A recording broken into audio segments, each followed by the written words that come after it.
Eswatini TV.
A very beautiful morning. It is Tuesday, the 25th of July, only 6 days. Phela yona inyanga July singene ku August. Sivuka ngemakhata esukwini lalomuhla, but siyaphila nonetheless, and we are thankful to God Almighty for another blessing of life. I'm not alone.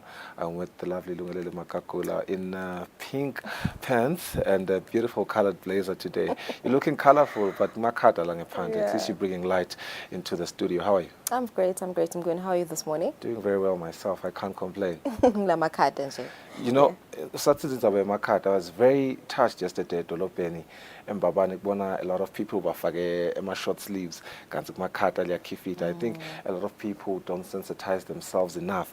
Just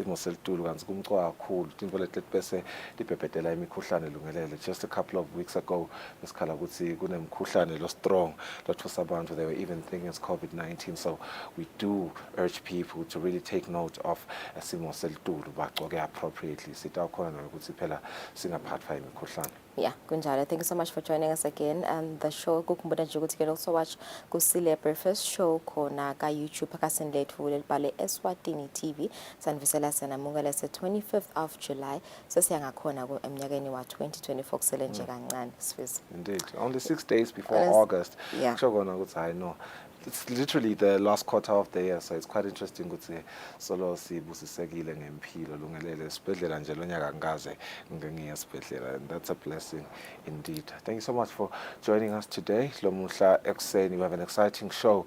We will speak about the National Ozone Unit of Eswatini through the Eswatini Environment Authority, which is in cooperation with the United Nations Environment Program in hosting a joint National Ozone Unit and Customs officials border dialogue. It is with an aim to create capacity as well as experience sharing on monitoring of cross-border trade of environmentally sensitive commodities, including ozone depleting substances as well as hydrofluorocarbons. I-background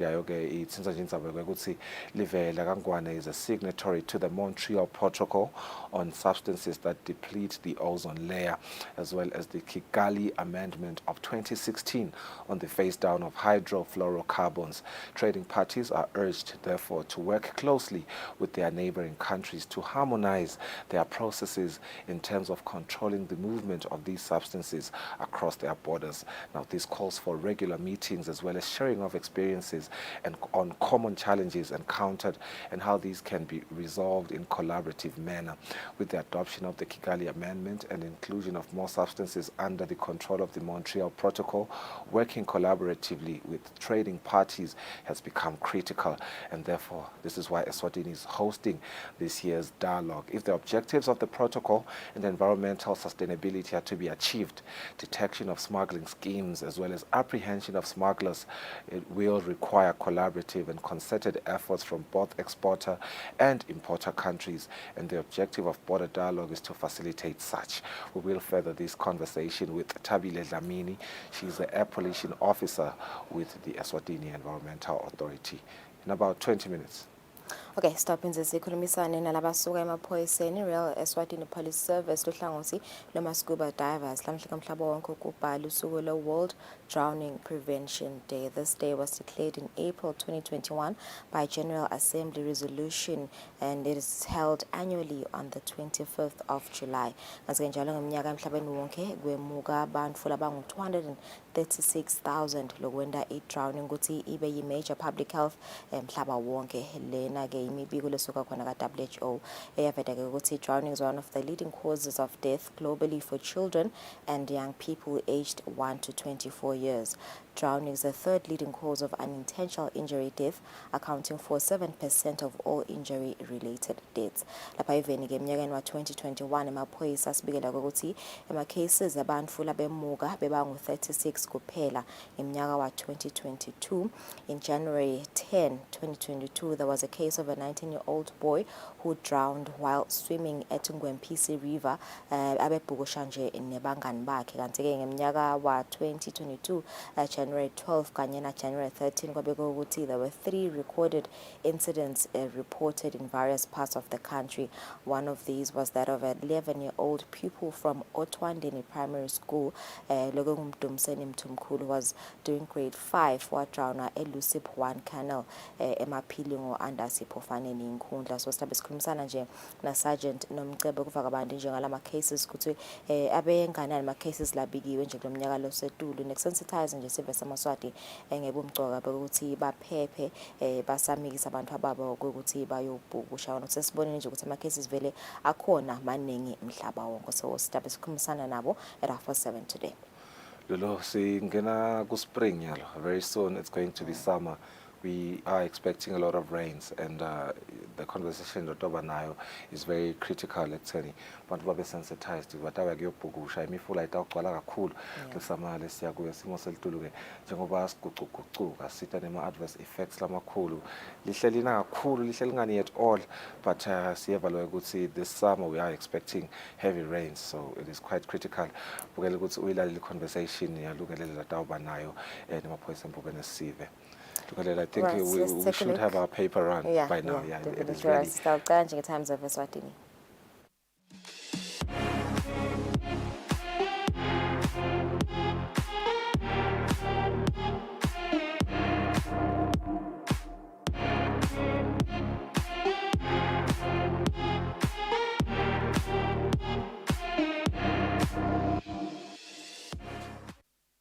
Manzilethamba embili Times of Eswatini lapha nje kunesithombe siku page 6 front page rush for tax clearances banconya abagijimele kuyobuka ukuthi ngabe abamkoledini na umthelo ERS. Bese ke ukuthi page 2 indaba lahamba embili EPC era cost 3 aspiring politicians they miss out on nominations as names not in voters roll, concern raised during validation but not corrected. Until letting embili on page 2 nominee shouts Amandla made to apologize. Letting embili snuts to deliver petition demand Mbongwa's salary. Letting embili Inyanga Dr. Mkulu held for rape in essay. That's a strong one. Kulethamba ebili ku Times of Eswatini kutemidlalo lekijima imbili nje kunato tonke itsinza indzaba ukuthi less than a month before a CAF campaign it's a venue headache for Buffaloes kusho Mamba, and that's ahead of today's draw. The Kingdom's representatives in the Continental Interclub tournaments are yet to secure a home venue. Kanzikelenye lehamba embili Papi Swallows has parted ways, but again all good things come to an end. Lenye ke lehamba embili kutemidlalo kakhulu ke lichamuka ngaphandle kwakuleli indzaba ye PSG lese accepte a record breaking 259 million pounds for Mbappe bid. Paris Saint-Germain have accepted leyo mali leyo ke Mbappe ufuna na Al Hilal kanti ke iPSG ithi angeke ayenzawo njengoba ke sayikhokhela imali lenenganga kanti ke siphinze sibuya nje lapha ekhaya legijima embili indzaba yema Wesleyans that jump to second ku Momo Cup voting. Kletamba imbili Eswatini Observer lomuhla, government warns against ritual murders, says country does not need vampires and cannibals. Story on pages 2 and 3. Kuletinye tamba imbili PM to represent king in Tanzania. Mr. Eswatini top 28 revealed, and Dr. Mkulu arrested for rape in SA. Kutemidlalo ku-Eswatini Observer lehamba embili indzaba ye-Swallows that has surpassed 1 million votes. Solo-ke ngiyo indzaba yema-votes Momo Cup lapho khona National First Division side Pigs Peak Black Swallow continues to set their pace in the 2023 Momo Cup voting charts. Kanzi-ke pace setters still top with over 1 million votes. Wesleyans sitting second with over 700,000 votes. Lanyelehamba embili, it's in Singizini. President gives insights into South African pre-season camp. Inzabakelena letsinza inzabayokuthi the club will run efficiently for a very long time. The football brain should be on and off the field. Cishe njengoleto letigijima embili kutemidlalo ku-Eswatini Observer. 10 minutes after 6, tabahloti market esibuyeni tindzaba.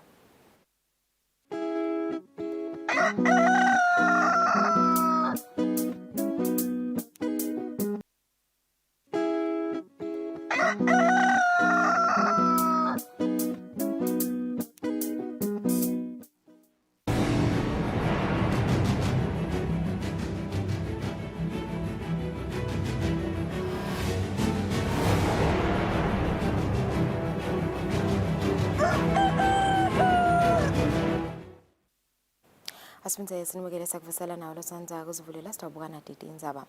Inhlangano yetekudla emhlabeni World Food Program seyitibophelele ukuthi itawuchubeka ngekubanjiswa abozawukayo kamhlabuhlangene ngekuqinisa luhlelo lwazondle etikolweni. Lokhu kuvakala emhlanganweni lapho bekubukwa khona ukuthi lungagciniswa njani uhlelo lokondla abantwana etikolweni. Umhlangano lona uyingcenye yemhlangano localile itolo lehlose ukukhulisa umkhicido wekudla emhlabeni. Liphina ndvunankulu uThemba Masuku limelele ingwenyama inkosi Mswati wesithathu kule mihlangano lecubekako eRome enhlokodolobha yelive le-Italy. Luqalile lichungechunge lwemihlangano yakamhlaba yetekudla lapha enhlokodolobha yelive leTaliyane eRome. Liphina ndvunankulu umhlonishwa Themba Masuku limelele ingwenyama inkosi Mswati wesithathu kule mihlangano. Kanzi-ke Masuku ucale ngekungenela umhlangano lapho bekutekwa khona tindzaba tekutsi bohulumende batiqinisa njani tinhlelo tekondla abantwana etikolweni. Njengoba kulamanye emave emhlaba abantwana bagcina kutfola lokuya ethunjini khona esikolweni inganemakhaya kati ulala etiko. Inhlangano yetekudla emhlabeni World Food Program ibikile kulomhlangano kutsi nakucala umnyaka wa 2020 loluhlelo lokuniketa abantwana kudla etikolweni ladlala inzima lenkhulu njengoba baba ngetulu kwetigidzi letingama-389 abantwana labatfola kudla. Kufika kwemkhuhlane i-COVID-19 kwalikhinyabeta kakhulu loluhlelo ingani bantwana labatigidzi letingama-370 batikhanze balala ngendlala emakhaya njengoba bebangasayi esikolweni. Njengoba ke lo mkhuhlane sewendlulile, inhlangano yakamhlaba i-World Food Program ibambisene nabozakwayo ka-UN ibambisa ke emave ekutheni lungabuyiswa njani luphindze luqiniswe lolu hlelo. Live laseSwatini lingulamanye lemave lanalo lolu hlelo lwazondle etikolweni. Kusukela ngeminyaka wa 2010 tikolo letingama-841 tahulumende tiyakhona kubaphakela abantwana labalinganiselwa ke tinkulungwaneni letingama-340 kudla.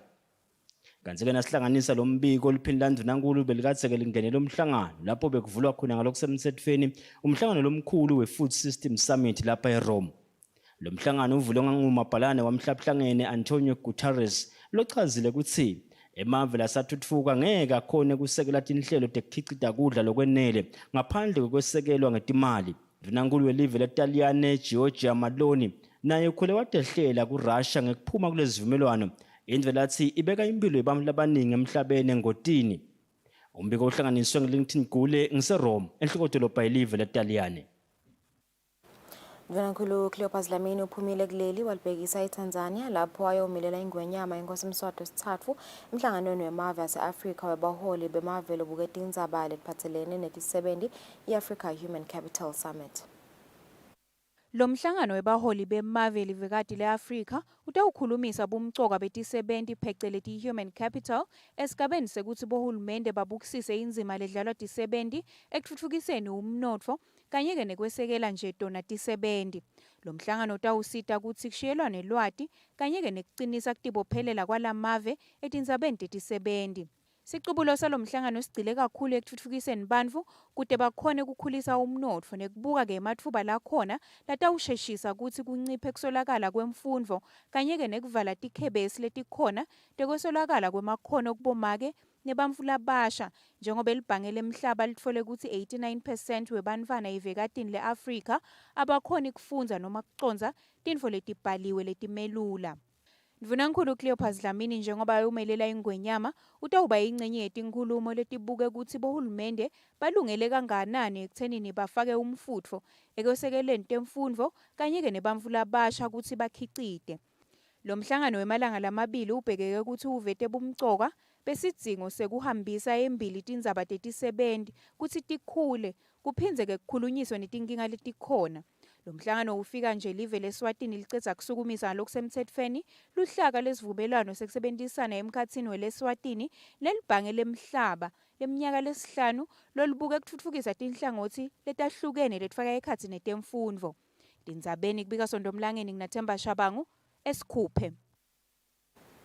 Kube nekubambisana emkhatsini wesive nalabo labe bachuba umsebenzi olikhethwa even lonke njengoba kube bede bucala lobungathi bukhulu lobubikiwe ekusho komchumaniso wemaphoyisa nesive ephindile vilakati kunebantfu lababikiwe ukuthi labashayene kulomunye wemiphakathi lekuyinfo emaphoyisa lawe khutako. Vilakati abekhuluma nakachaza nekusebenta kwamaphoyisa kule mphela somfo. Buka umsebenzi lomkhulu lobokhona even lofaka ekhathi kunconywa kwesive lesitawumelela sona sive eParliament tinombolo betsetulu loku-ke kwenta ukuthi ematfuba ebucala mhlambe kungaba ngilobusetulu kephana-ke kude ebucala lobubekhona lobubikwako singathi nje siyabonga kakhulu sive sibonga kakhulu nemaphoyisa emango lasibambisile sisenda lo msebenzi. Nakuloko-ke lokuncane lokubekhona sibonile khona emajaha la kuyathintsathintsana ngetandla sithi nje asikwekhude bekunene asiwendi lokhu njengaloku emsebenzini lomkhulu kangaka kakhulu kade ngoba bese kungcolisa lo msebenzi ungathi seimbangela kulo msebenzi kani akusiwo. Kanti ngakulokunye-ke sibe nato tingoti lethamba nebantfu labathatfu emhlabeni noma imphefumulo lemithatfu lapho khona balomunye ushayisekile leminye imoto yagicika singathi nakhona siyabancestela kakhulu labalahlekelwe tihlobo. Loyo loshayise umuntu wabese uyabaleka emaphoyisa asisho lokuthi vele asemva kwakhe wekunene kungamsita ukuthi ativete emaphoyiseni ladvutane ngaleyo ngoti leyenteka. Labatfolakele-ke bashayela kanti banathile babelishumi kule namphela sonto nako solo siyacela ukuthi sive asitekhude kulolo dzaba lelo. Khona-ke labathatfu lababoshelwe kubulala lenye indvodza eshiselweni batawubhekana nalelo cala labo-ke. Nakuko nje singakhumbuta ukuthi sive asingathathi umthetho siwubise etandleni nakukhona umuntu lenemsolela cala thite mbikeni kuwo umthetho utawuthatha indzawo. Libandla lelikhetfwa nemincele yetinkhundla lithi liyajabula ngendlela sive lesiphume ngayo kuyoncoma bantfu labatosimelela etigabeni tebuchopho indvuna yenkhundla kanye nelilunga leParliament. Komishana walelibandla Dr. Njabuliso Dlamini uthi kuto tonke tikhungo lapho bekunconywa khona bantfu bebabulala inyoka. Indlela labantu bebantu baningi ngakhona indlela iyouth beyingenile bomake nangendlela bebavuma nje ku stand ama elections ngoba sometimes ukhanza sibakhona kodwa nabasibabakhetha hawo bangavumi. Libandla lingacolisa kulokunye loku bese sekuba ama inconveniences njengekuphuta kuqala kona kodwa nje konke kugcine kuhamba kahle. Inetwork ke ngoba vele network asiyicontrol nayo ihle ihamba nje ihlibuya nako-ke bekuhle kwenteka lokho kodwa nje sijabulela lokuthi ekugcineni kwako konke bantu bathi babe patient babeketela kwaze kwalunga konke. Umchumaniso waleli bandla nesive Mbonisi Ibhembe uthi libandla lisahlola tonke tincabekelwane letibekwe ngumthetho kanye nemithetho sisekelo ngaphambi kokuthi liwashicilele emagama alabo labaphakanyiswe ngempela sonto. libandla ke lona selithunywa ngumthetho loluse lona lidzaba lekhetho ukuthi awuthathe lamabito ebantfu bese sowuyowabuka awucathanisa netincabekelwane letibekwa ngumthetho nemtsetfosisekelo. Sitawubuka ukuthi babantfu labawubhadaleni umthelo nobe labalungisile ukuthi bawubhadale umthelo wabo. Sitawubuka kubhalisa kwabo ukuthi babhalisele etikhungweni letingito yini. Sitawuphinda futhi sichubeke sibuke ukuthi bathini betemphilo ngesimo sabo sengqondo. Sitawubuka netikwelede kugajwa kunto tikwelede pheceleti insolvency. Tinengi timvo lesisatawuhlala phasi sitibuke kulamabito bese ke libandla seliyakhona ukuthi lisukume lisivetele ukuthi nembala kulesimo lesikuso sekulungele ukuthi singangena yini nabo sibabite njengebantfu labanconyiwe. Etindzabeni te-Eswatini TV kubika Mbongo Dube enganeni. Inkampani yetindiza kuleli Royal Eswatini National Airways Corporation ithi kumcoka ukuthi ethuthukise lizinga lekusebenta kwetindiza kuleli kude kutokucinisekisa tekuphepha kwabagibeli kanye nempahla lete etfwalako. Lokhu kushiwo ngumphathi wale nkampani President Dlamini nakavula ngalokusemthethweni umhlangano wesikole wetisebenti tale nkampani lotawuholela ekutheni le nkampani itfole isitifiketi setekuphepha leSwatini lesatiwa ngele IOSA lesigunyatwa inhlangano yetindiza ye-International Air Transport Association. Lokuqeqeshwa kwaletisebenzi tale nkampani yetindiza kubanjelwe esibayeni Logic Mathapha kanti kuyingxenye yemsebenzi lobanti lowentiwa eluhlangothini lwetindiza. Nase sithole leso certificate leso ke ngilesi sivumela ukuthi sesingemta budlelwane nalamanye ema-airlines lafaka ekhathi i-code share kusho ukuthi kubambisana nema-airlines lamanye nokuthi ke sibe netivumelwano letisho ukuthi nawo gibele indiza yakithi ufika noma eJozi noma ufika eThekwini umthwalo wakho uvele usuke kule ndiza yakithi ungene kule ndiza lena lenye lesende budlelwane nayo. Kuso khonathe wenhlangano yetindiza ivenikati le-Afrika uthi inhlangano yakhe iyakunaka nekuphepha kwetebuciko nebuchwephesha etinkampanini tetindiza. Our industry is actually, I will say, it is capital intensive and it's also labor intensive and it is even regulatory intensive because it's really regulated. So it's very important for the airlines to be member of the industry association. Tinhlangothi letihlolwa ngilenhlangano yetekuphepha tifaka ekhatsi indzawo yekusebentela lingekhatsi lendiza tekuphepha kanye nalokunye. Kanti ngekusho kwaPresident Dlamini kubhekeke ukuthi ngenyanga yembala lenkampani bese icedzile kulumbanisa emabhuku etinhlelo tayo tekusebenta kanye nalawo enhlangano legunyata tekuphepha. Etindzabeni te-Eswatini TV kubika Mbongo Dube naSindiswa Zwane kuMathapha. Umphathi wesifundza elibonjeni Themba Msibi uthi iyathokozisa indlela sive sesifundza lesiphume ngayo kulomsebenzi wekuncoma lebokade ukhona eveni kulemphela-sonto lesibuya kuyo. Msibi uvetele kungesikhathi yaxoxisana nebalomsakato. Ingonyama nayiphefumula esibayeni yiguqisa iPhalamende yakhuthata sive seMaswati ukuthi siphume ngebunyendi baso siye elukhethweni. Ngempela kube njalo kulesigaba sekuncoma lebesikhona kulemphela-sonto njengoba sive seMaswati besiphume evelonke siyoncoma. Umphathi wesifundza elibonjeni Themba Msibi uthi imibiko iyaveta ukuthi isive saselibonjeni bekade sibulala inyoka siyoncoma.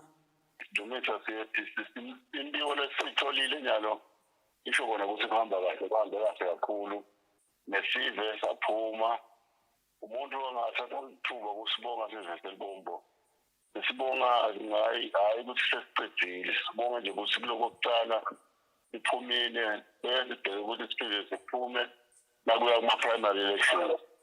Ujabulisile kakhulu ukuphuma kwaso size siye kuyoncuma. Imbiko sisayithola sengatholi-ke ukuthi khona nalapha elibonjeni lapha khona kube sekuba nemsindo. Singakhuthatha wona eMaswati ukuthi sinenta lo msebenzi lomkhulu kangaka angabuhambeli lokomsindo. Bakwende nje bajabulile njengoba bajabulile nabancoma. Ngisibi uthi sive sichubeke nalomoya webunye lo ubonakele kule mpelasonto lesibuya kuwo wekuhlanganyela ekuthuthukiseni ilive nemimango. Umbiko uhlanganiswe ngithembelihle Magutshu angiselibonjeni. Lobukela abakhubatekile esifundeni saselibonjeni John Hleke uthi isive lesikhubatekile esiphumile sayohlanganyela emsebentini wekuncoma labo kwathi ukhona kule mpelasonto. Hleke uthi imibiko layitfolile iyaveta ukuthi nalabo labakhubatekile bebancoma kanti ukukhuluma lokhu ngesikhathi yakhulumisana nebalomsakato. Kulandzela ukuthi isive besincoma kule mpelasonto lesibuya kuyo sincoma emalunga emphakathi yaso latawusimelela kule parliamente letako. Sive besiphume ngebuningi baso nebetindzaba talomsakato bayivakashele imphakathi kuyobona ukuthi kuhamba kanjani kuncoma. Imphakathi lesifike kuyo esifundzeni saselibonjeni bekadze inabo bantfu labakhubatekile kodwa bebangasibo labanengi. Kanti leminye imphakathi beyitenhlobo bantfu labakhubatekile lababonakele. Sixoxisene nalobukela abakhubatekile esifundzeni saselibonjeni kuva ukuthi kuhambe njani kule mpelasonto kulabakhubatekile. John Hleko lochaze kanjena. Ikona lapho ngikhona khona bangaphosisi thina bakhubatekile besibafake yabo baba bancane labantu abakhubatekile labaphumile baphumela leso hayi ngoba bebangafuni ithi mangikhuluma nabo bathele ukuthi bekude ngikhamba bekuhle labe ngangisiza uyayiva msina Libandla lelikhetho kanye nemngcele eveni livetile likhuluma kulomsakato ukuthi kude sive lesitawusalela emuva kulomsebenzi welikhetho. Indzaba yalabakhubatekile nayo yabuka futhi kwahlalwa phansi kwaphuma likhambile ukuthi yini letawendiwa kude nabo babe ingcenye yelikhetho. Kusanconywa eveni lonke kuvelile ukuthi kukhona nesive lesikhubatekile lesinconyiwe. Umbiko uhlanganiswe ngithembelihle Magutshu angiselibonjeni.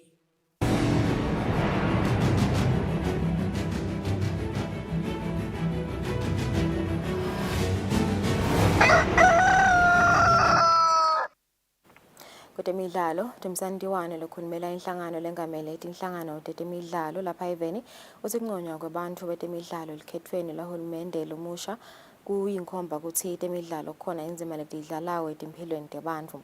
Diwana bekhuluma ngemuva kokuthi kunconywe labangetulu ku-20 betemidlalo ngekwehlukana kwabo etinkhundleni letahlukene. Kule mpelasonto bekuphakanyiswa emagama alabo labatawungenela likhetfo lahulumende lomusha wakuleli utotonke tinkhundla telive. Bangetulu ku-20 betemidlalo labaphakanyisiwe kungenela likhetfo lalonyaka labenta temidlalo esigabeni sebuchopho sendvuna yenkhundla kanye nelilunga lephalamende. Inhlangano lengamele tinhlangano tetemidlalo kuleli iyajabula ngekuphakanyiswa kwamagama ebantfu betemidlalo njengoba lokho kuyinkomba ukuthi temidlalo tidlala indzima lenkulu lapha eveni. Noma nje ngabe kusese early stage sema elections kepha siyajabula nje kubona abantu bethu bema sports banominate ngoba lokho kuyasinika lithemba. The more siba nebantu eParliament bema sports, the more ema sports hulumende atobasukumela etulu. Ngingasho ukuthi akawasukumela etulu nyalo kepha ke live nase emehlo nemilomo seyiminenge eParliament ema sports kuwabeka ezingeni lelikahle sitangani live nawubuka lokuthi kugcwele iyouth lapha bantu lesisashukuma nanabo kuyasikhuthata si-organization ukuthi temidlalo tinelichaza lengathi nginasho njalo lichaza lelikhulu lelitalidlala esiveni. Ndewano phenzi waveta ukuthi balitiko bakhutsata ukuthi bamvula abasha bangasaleli emuva nokukhethwa uhulumende lomusha njengoba bona bangumliba loya embili. Lobikelo umsakathi Eswatini TV kutemidlalo ngilinda Dlamini eMbabane. 28 minutes after 6 tebesela lapho nizabadefu deswati lomhla ekseni yasibahlolo temarket sesitaba esichubeka nehlelo.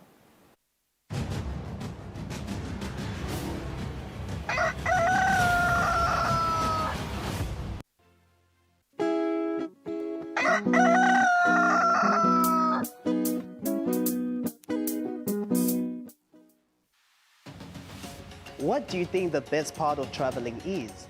Is it the food, or is it the conversation, or is it the sights and sound? If you're ready to explore, we are ready to show you the best way how.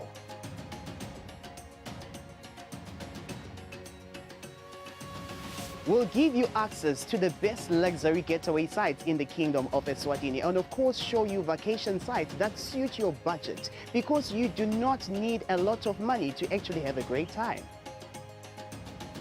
Join us on the next adventure on Buhle Bethu, only on Eswatini TV.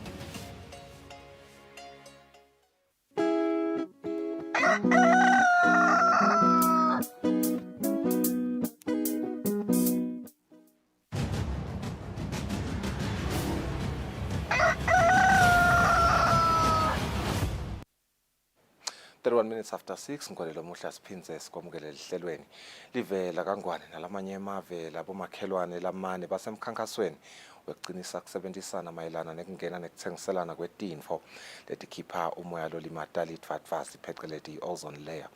Mhlangano ke lona lo tawuphindze ubukisise ukuthi bangacinisa kuphi ekutheni letinfo lamave lathengiselana tona tonke atingeni ngalokungekho emtsetfweni. We will further develop this conversation with Tabile Dlamini, who has joined me in studio. She is the Air Pollution Officer with the Eswatini Environment Authority. Nkosi Dlamini, sikwamukele lihlelweni kunjani? Ngiyaphila Nkosi, ngivusela nasesiveni. Nkosi, kusichazela nje i-background yale dialogue lena ibuka ngathi imcwa kakhulu. Nangibuka nje indzaba tekuthengiselana nokuthi ke ni-avoida tinfo leti harmful. Kusichazela kabani njengayo le background yayo le dialogue? Siyabonga Nkosi.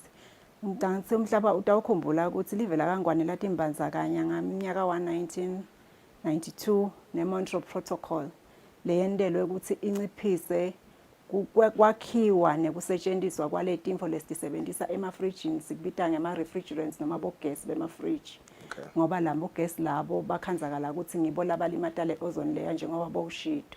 And kulimala kwale ozone layer kube sekuba nemithelela emvelweni nasempilweni yethu. Siyakhumbula nje ukuthi mhlabhlangene enhlangothini lwetempilo World Health Organization uconfirmile ukuthi skin cancers are on the rise. Nalo lidvadvasi lekuthiwa i-cataracts lo bese li-create-eka lamehlweni ezisikhula due to exposure to letinhlavu telilanga letingoti letibangwa ukuthi setikhona kufika lamhlabeni ngekuthi labo gas lesibasebenzisa emafrijini sebasibhoboselele lidvadvasi lekufanele ngabe luyasiprotecta noma luyasivikela njengasambulelo kule tinhlavu leto telilanga. Lokunye ke livela kangwane nalamanye nalamave lesinawo sineLesotho sineMozambique na South Africa ngoba ngona mave lakadvutane nathi lesithengiselana kakhulu nawo letimfo ngoba letimfo leti yakhiwa for the sole purpose of kuqanzisa kuma air conditioners nema fridge. So siyadithenga silive they cross the border.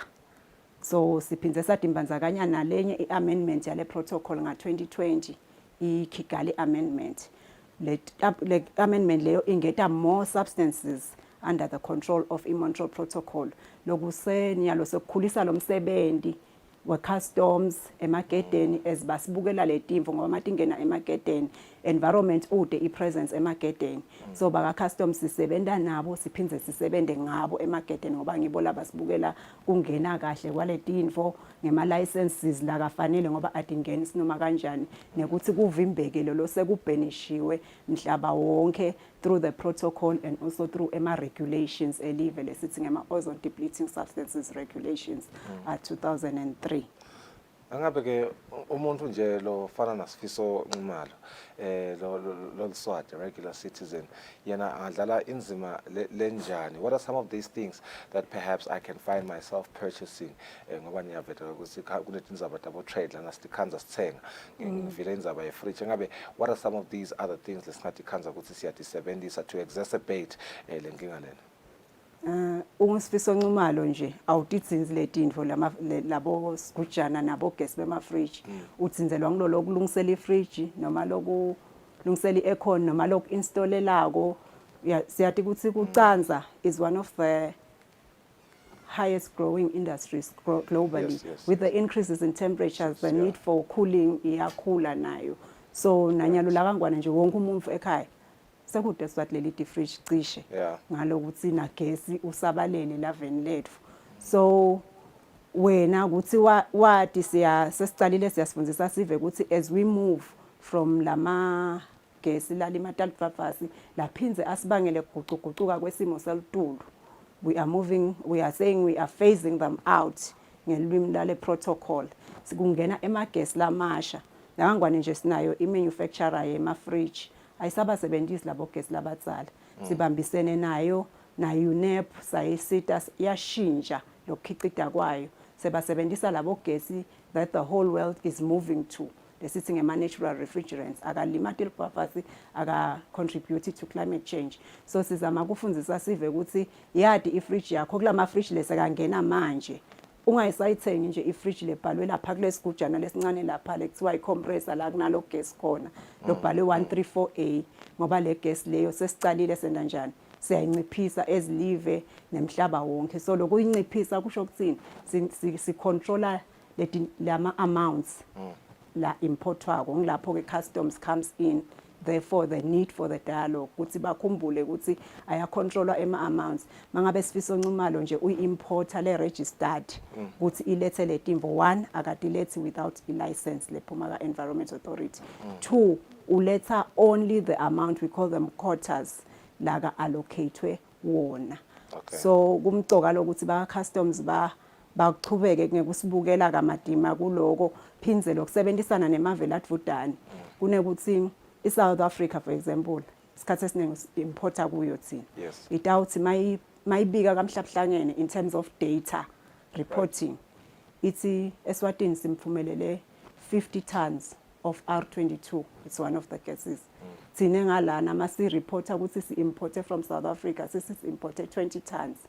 Yabo sekunale discrepancy lapho. So sizama ukuthi babukisane laba ka-customs bosas na customs wethu ukuthi singenda njani ukuthi le data siyi-capturishe ngendlela lefana synchronize lama procedures ethu kuze ukuthi kungabi nalo lama discrepancies ngoba bese asibeka ku non-compliance as emave. Yes. And I believe you're touching on le wing le ndayikhulumisa lenye ye-smuggling. How common is it vele le nto yabo smuggling ngoba nevethi nizabeka ukuthi you want to detect smuggling schemes and apprehend smugglers, and that requires ukuthi vele ibe khona le collaborative and concerted efforts. How common is it? It's not too common. Lama smuggling methods maningi thina nje we also call it a smuggling method ukuthi utawuzama ukuletha license vele baka customs batafike bakubambe noma uphethe sinye esigubhu noma uphethe leti 100 bafike bakubambe basishayele sibone ukuthi sena njani. But lamanye ma smuggling schemes ukuthi sitawuvumelana ukuthi timfo lesetipenishiwe tiye tibe sesetiya shipha khanze silamavela akatakhako solo ayatakha ngekuganga. So anendlela yokuthi athi masekatakile atithengise emakethe ngemali lephansi kunaleti leti sevumelekile.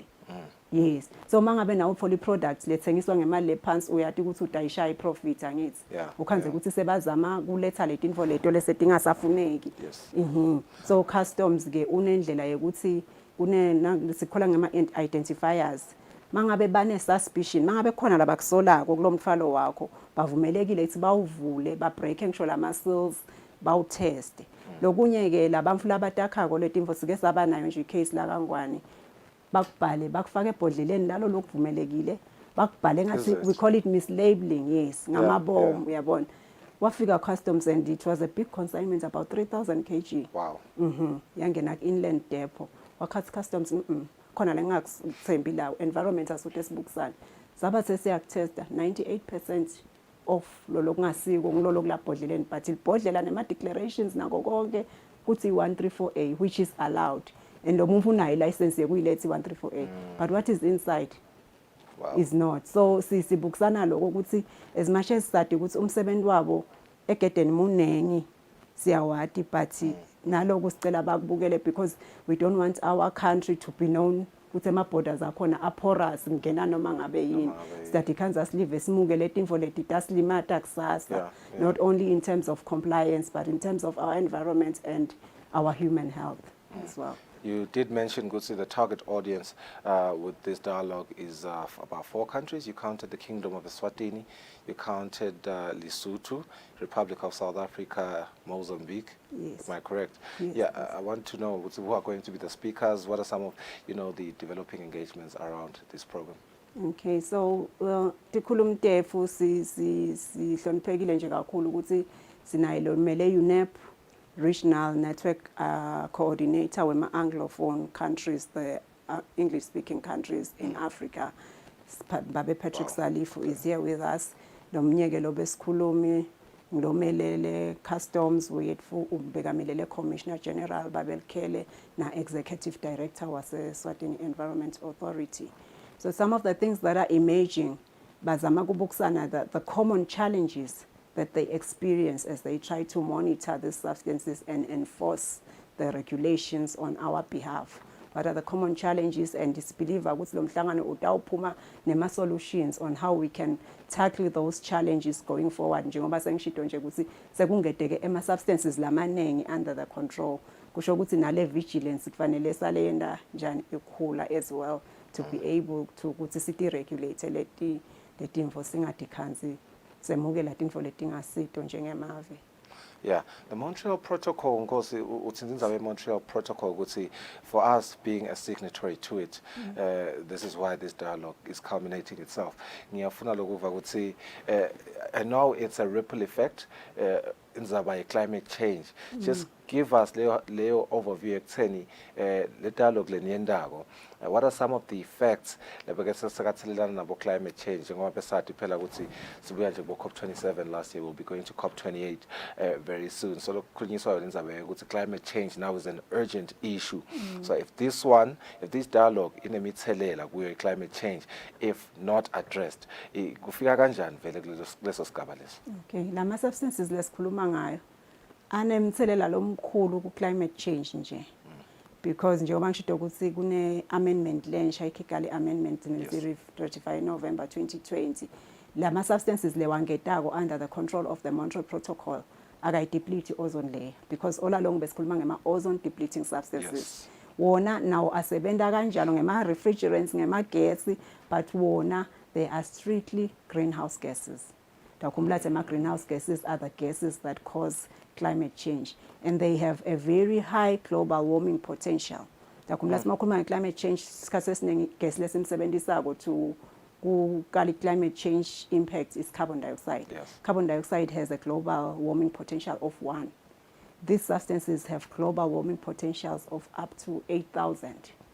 So we are the impact here on climate change is much higher than the emissions. So through the Paris Agreement na le Kigali Amendment, if we can tackle those substances, they are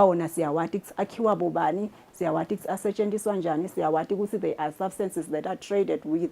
Let us use the same mechanism, the Montreal Protocol, who are phased down in terms of their manufacture and their use. What the protocol does, Africa import.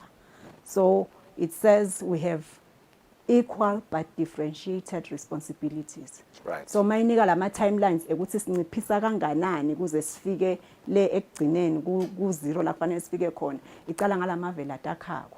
Their targets are before la 8. Yeah. Yes. Makes sense. It makes sense ukuthi bona baqale kuyekela lokuwakha before thina leswasebenzisako.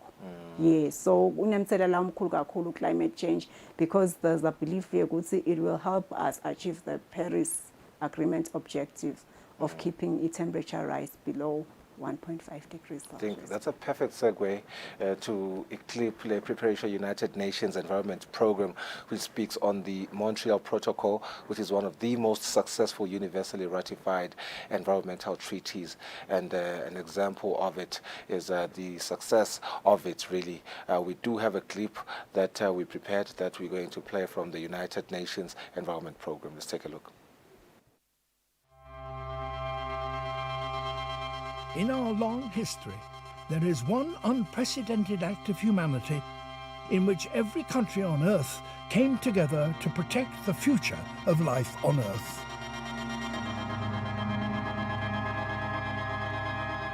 The Montreal Protocol. The story of the Montreal Protocol is in some ways also the story of the 20th century.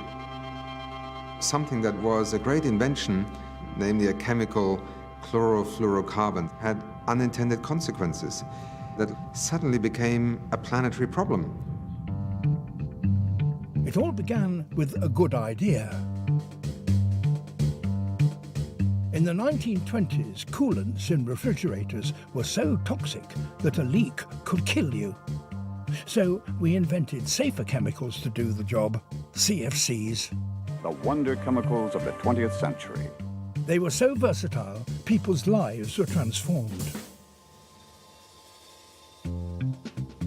But in 1974, Sherwood Rowland and Mario Molina predicted that the Earth's natural sun shield, the ozone layer, was being eaten by CFCs at a terrifying rate.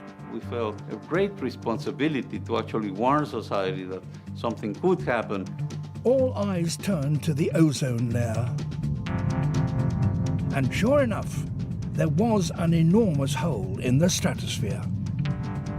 It was such a shocking revelation.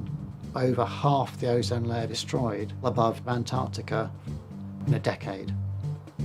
If the destruction wasn't stopped, we'd be at risk from lethal levels of UV radiation. We'd be in dead trouble. We'll have a blind, burnt population. Faced with this global threat, the world came together to take action. And in 1987, more than 30 countries agreed to phase out the production of CFCs and signed the Montreal Protocol.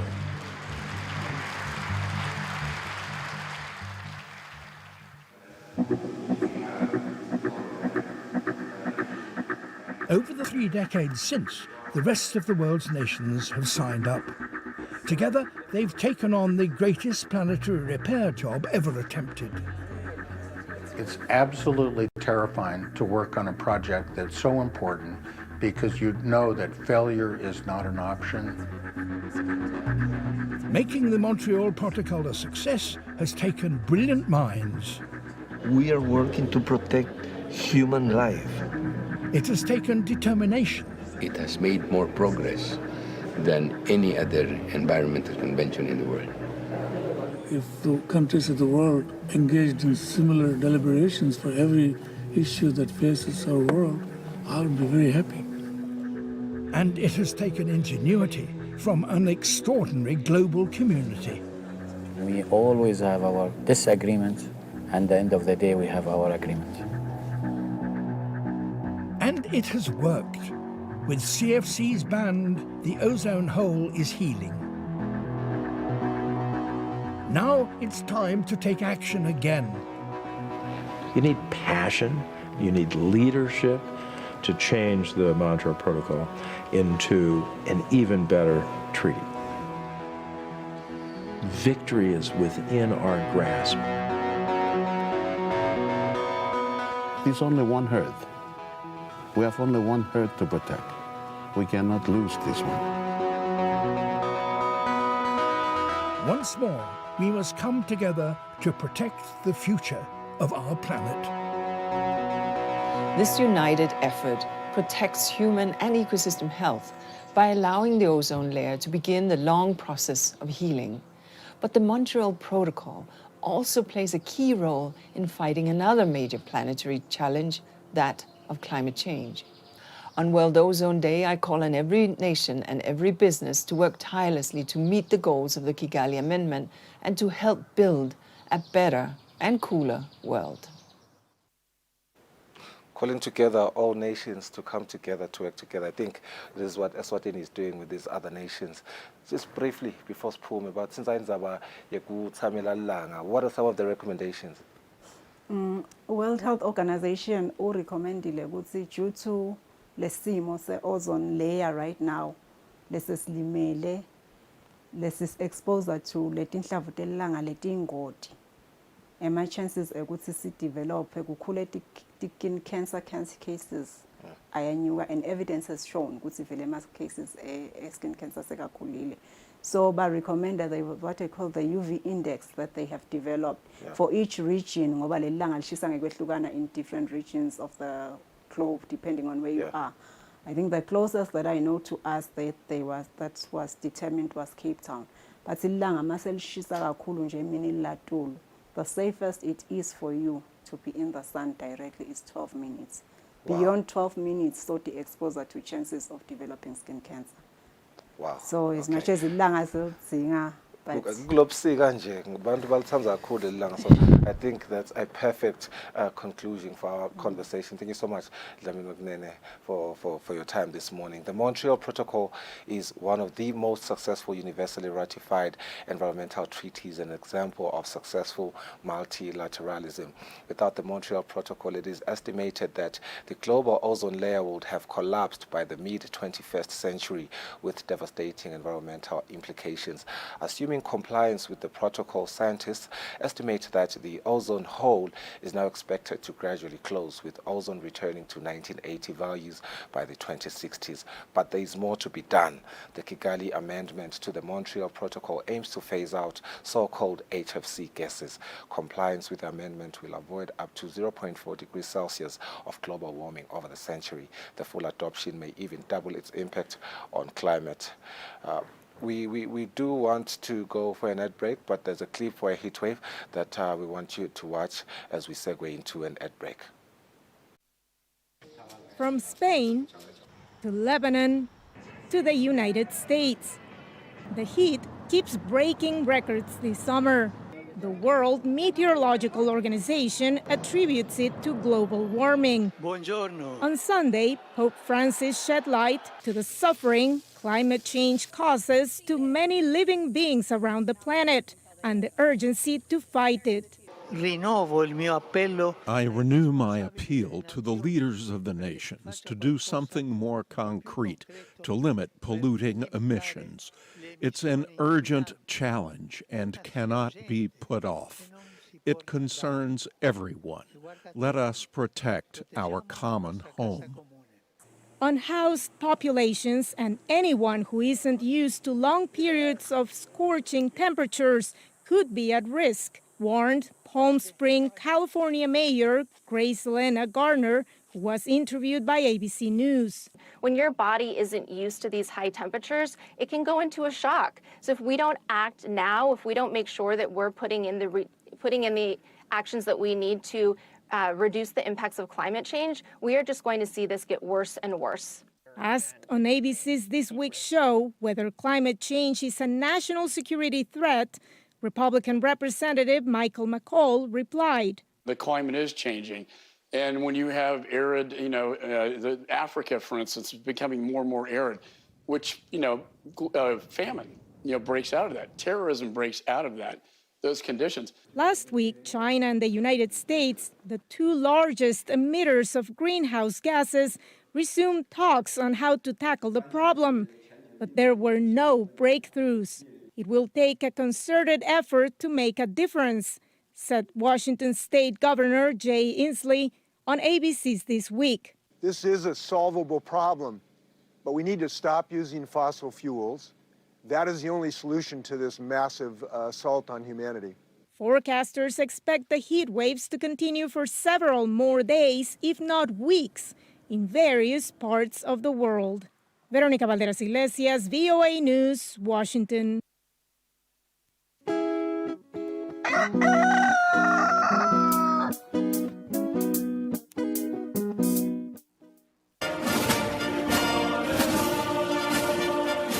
Do you remember the spinning thing? This is us. This picture represents what we did. We were there when coronavirus wreaked havoc in our population. Together with other stakeholders, we formed the first line, controlling the spread of the unknown and unseen enemy of the people. Anxious ourselves, we collected dead bodies countrywide. At the time when no one wanted to come near dead bodies of loved ones, we did care for our fellow citizens. Thank you, the people of Eswatini and teams of first responders.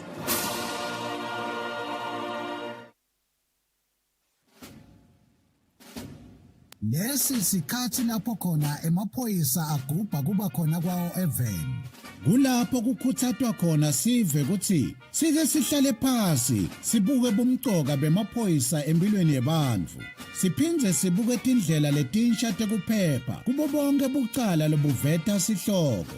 Sive sakangwane siyakhunjutwa ukuthi singawafaki emaphoyisa etinkulumeni tepolitiki ngoba liphoyisa alingeni futhi alingenelani nepolitiki. Emaphoyisa alwa nebucala netingoti temgwaco kuphela nje. Ingako emaphoyisa athi wonke umuntu eveni akahlale ngaphandle kwekunceneka ukuthi angahle ahlaselwe tilwane tasendle. Umuntu lohlala Eswatini akatiphilele atisebentele ngaphandle kwekwesaba kuhlaselwa, kwemucwa nekucekelwa phansi kwempahla yakhe. Nawe wena lophathekile, emaphoyisa athi digulele kahle uze uphile ngaphandle kwekuphatamiseka. Lokungenteka ngekuthi tidlova tingene tihlasele labo labakunakekelako kuleyo ndlu. Sivele sihlakaniphile nguleso lesiphakamisa kusebenta kwemaphoyisa nabo bonke labalwa nebucala. Ngale kwaloko timbungushe tiyawuwangenela emazinyane kungenamuntu ekhaya. Lo mlayeto niulethelwa ngemaphoyisa eMbube abambisene nomsakato wetithombe.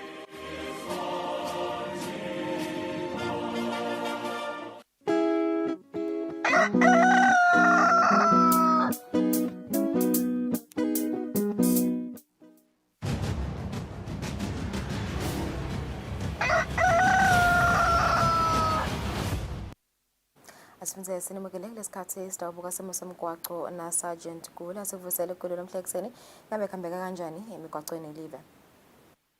Anguvusele Thombeni ngivusele umbukelo welihlelo simo selitulu namhla etindaweni lesiphakeme kukhomba kuba nenkungu lekhansa phansi hambelana ke nawo umkhemetelo loyenda ke ukuthi imigwaqo leminingi ibonakale imandi ukuthatha nje nekukhumbuta abashayeli ukuthi awube kunene sishayela ngesimo lesisuke sikhona emgwaqweni ngaleso sikhathi so usibonile bese ushintsha umcabango wakho ushintshe kwenda kwakho kuhambelana naleso simo lokho ke kuyawufaka ekhathi ukuthi litubane lakho uyawunciphisa libe ngileli phansi sibili emalambu yemoto lo wakhanyise lapho kunenkungu khona hayi emalambu lamancane sikhanyise emalambu yokuhamba la yawenda ukuthi nalomunye asheshe akubone ngesikhathi kuvikela tona ke ingozi nokuthi usheshe ubonakale ayothatha leso sinqumo lesiyabanga leso lesifanele benemigamo yokulandela imoto lo asiwengede ngalokucinzekile wendele ukuthi lapho imoto lo ivelela simo bongakasigasi khona ukhona ke kuyilawula kanti ke emadolobheni ethu sisebena kahle tibane semgwaqo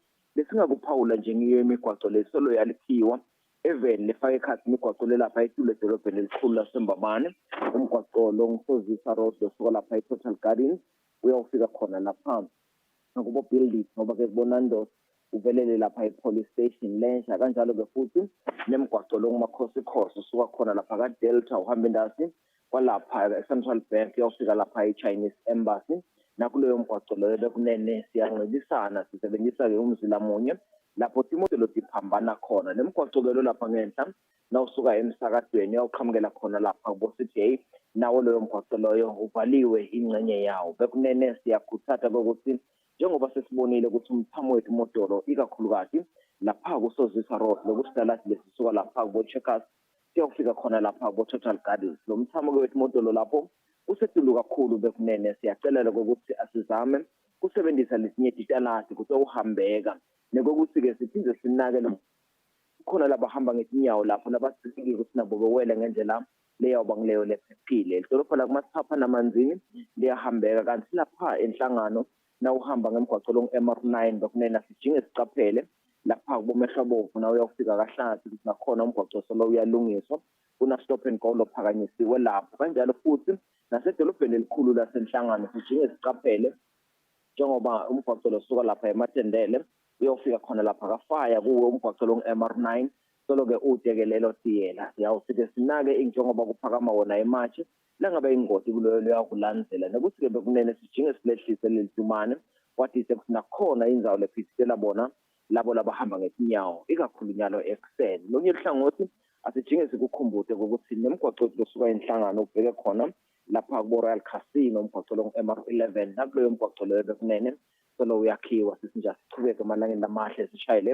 ngalokukhulu ucophelela kulesinye ifunza ama-potholes inkomo lokubonakala emgwaqweni sigcizelele kakhulu kumnikazi wemfuyo bekunene ukuthi akayikhweshise imfuyo emgwaqweni siyawuphepha sive semaswati kanti ke singigcizelela futhi ukuthi nemthamo wethu motolo siyawubona sowuphakeme sibili emgwaqweni yena siqiniseko sokuthi ke ungake suka ekhaya uyayihlolisisa imoto yakho ukuthi ingilephilile yini ikakhulukazi leto lesilayisha siyabamba nesikhathi ihambe ngelidibane leliyawuba ngilelo leliphansi liyawena ukuthi siyawufika ezindaweni zethu sinabo labaphephile kufisela nje sive semaphoyisa omgwaqo naso sive semaswati sifisele nje ilanga lelihle naleliphephile sisawusebenzisa umgwaqo siyabonga kakhulu. Sibonga Sergeant Kusile kusiniketela yombiko lomhla ekseni imbukile yasibahloli imakethe esibeni tindzaba desingisi.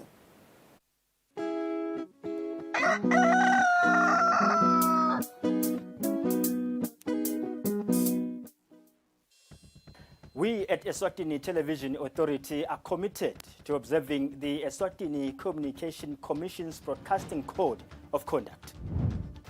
Under the code, we are committed to broadcast news that is current, free from hate speech, accurate, balanced, and fair. From politics to business, health, agriculture, courts, and global news, we bring you the latest updates as they happen, when they happen. We cover all the sporting codes from the football pitch to the chessboards. This is Eswatini TV News.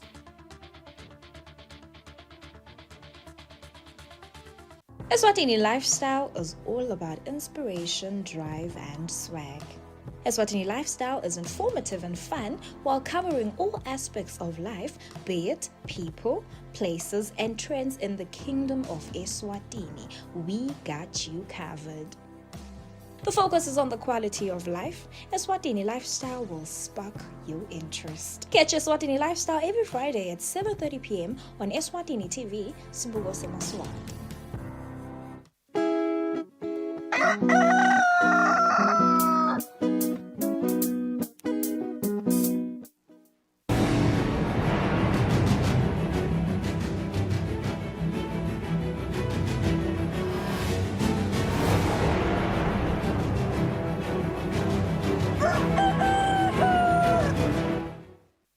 Welcome back. It's 2 minutes after 7. Thank you for staying with us. Let's take a look at our English news. The World Food Programme, in collaboration with other UN agencies and development partners, has promised to strengthen the schools meals program. The commitment was made in a schools meal strengthening meeting that was held in Rome as part of a series of meetings that will be taking place throughout the United Nations Food Systems Summit 2023 in Rome. The Deputy Prime Minister Themba Masuku is representing His Majesty King Mswati III in Rome. It was a hive of activity at the FAO headquarters in Rome during the commencement of the series of United Nations meetings that seek to improve food security globally. The Deputy Prime Minister, Senator Themba Masuku, is representing His Majesty King Mswati III here in Rome. Masuku started the day by attending the Schools Meals Empowering Program.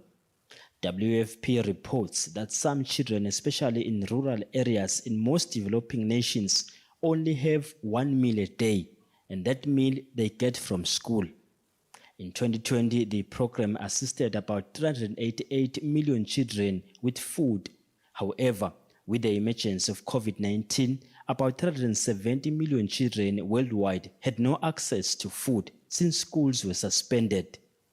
Now that COVID is at least not a global health emergency, WFP, alongside her UN sister agencies and other development partners, have brought together all stakeholders to solicit ways of strengthening the program. Developed nations and global financial institutions like the World Bank promised to fund more agricultural projects that will ensure that children do not go hungry. The Kingdom of Eswatini is one of so many countries in Africa that introduced the school feeding program. In 2010, about 841 schools were able to provide meals to over 340,000 children in the country. When we were compiling this report, the Deputy Prime Minister was attending the official opening ceremony of the UN Food Systems 2023 Summit. The meeting was officially opened by the United Nations Secretary General Antonio Guterres. Guterres lamented Russia's decision to pull out of the Black Sea Agreement. Italian Prime Minister Giorgia Meloni also rebuked Russia for pulling out of the agreement, something she described as putting the lives of so many people at risk. For Eswatini TV News, I am Lincoln Kule, Rome. The Prime Minister Cleopas Dlamini left the country for Tanzania to represent His Majesty King Mswati III at the Africa Heads of State Human Capital Summit. The Prime Minister Cleopas Dlamini is expected to represent His Majesty King Mswati III during the Africa Human Capital Heads of State Summit, which seeks to provide responses on engagements with government focal points on the need to bring attention to the role played by human capital in growing the economy of their countries and the importance of investing in people. It is expected that the summit provides concrete commitments of investing in human capital from head of states. His Excellency, the Right Honorable Prime Minister, is expected to be part of a panel discussion of heads of states titled, "Are we ready to invest in education and productivity of young Africans?" The panel discussion will take place on Wednesday this week. The overall theme of the summit is linking investment in human capital to economic growth and harnessing the demographic dividend by addressing learning poverty and the skills gap for youth and women. Learning poverty is the share of children unable to read and understand a simple text by the age of 10, estimated to be 89% in Africa. This summit comes few days after the Kingdom of Eswatini launched the Eswatini World Bank Group Country Partnership Framework for the year 2024 to 2028. For Eswatini TV News, Sondomlangeni, Themba Shabangu, King Mswati III International Airport. The Royal Eswatini Police Service commends Eswatini for maintaining peace, which resulted to a crime-free society, especially during the nomination week. The Chief Police Information and Communications Officer, Phindile Vilakati, says there were no major crimes reported that are linked to the nomination activity, except for an assault report. The nominations exercise saw Eswatini in different parts of the country participating in the nomination stage, which usually creates the need for the Royal Police Service visibility. The chief, Pico Phindile Vilakati, says despite the fact that thrones of people were converged in different chiefdoms, there were no major crimes reported, especially those that are associated with this weekend's national events. Tinombolo betsetulu lokhu ke kwenta ukuthi ematfuba ekucala mhlambe kungaba ngilobsetulu kepha na ke kude ekucala lobekhona lobikwako singathi nje siyabonga kakhulu sibonga kakhulu nemaphoyisa emango lasibambisile sisenda lo msebenzi. Vilakati says there is one case of assault reported. Other incidents that were reported includes an accident where an unknown motor vehicle knocked down a 35-year-old woman of Sitegi who died.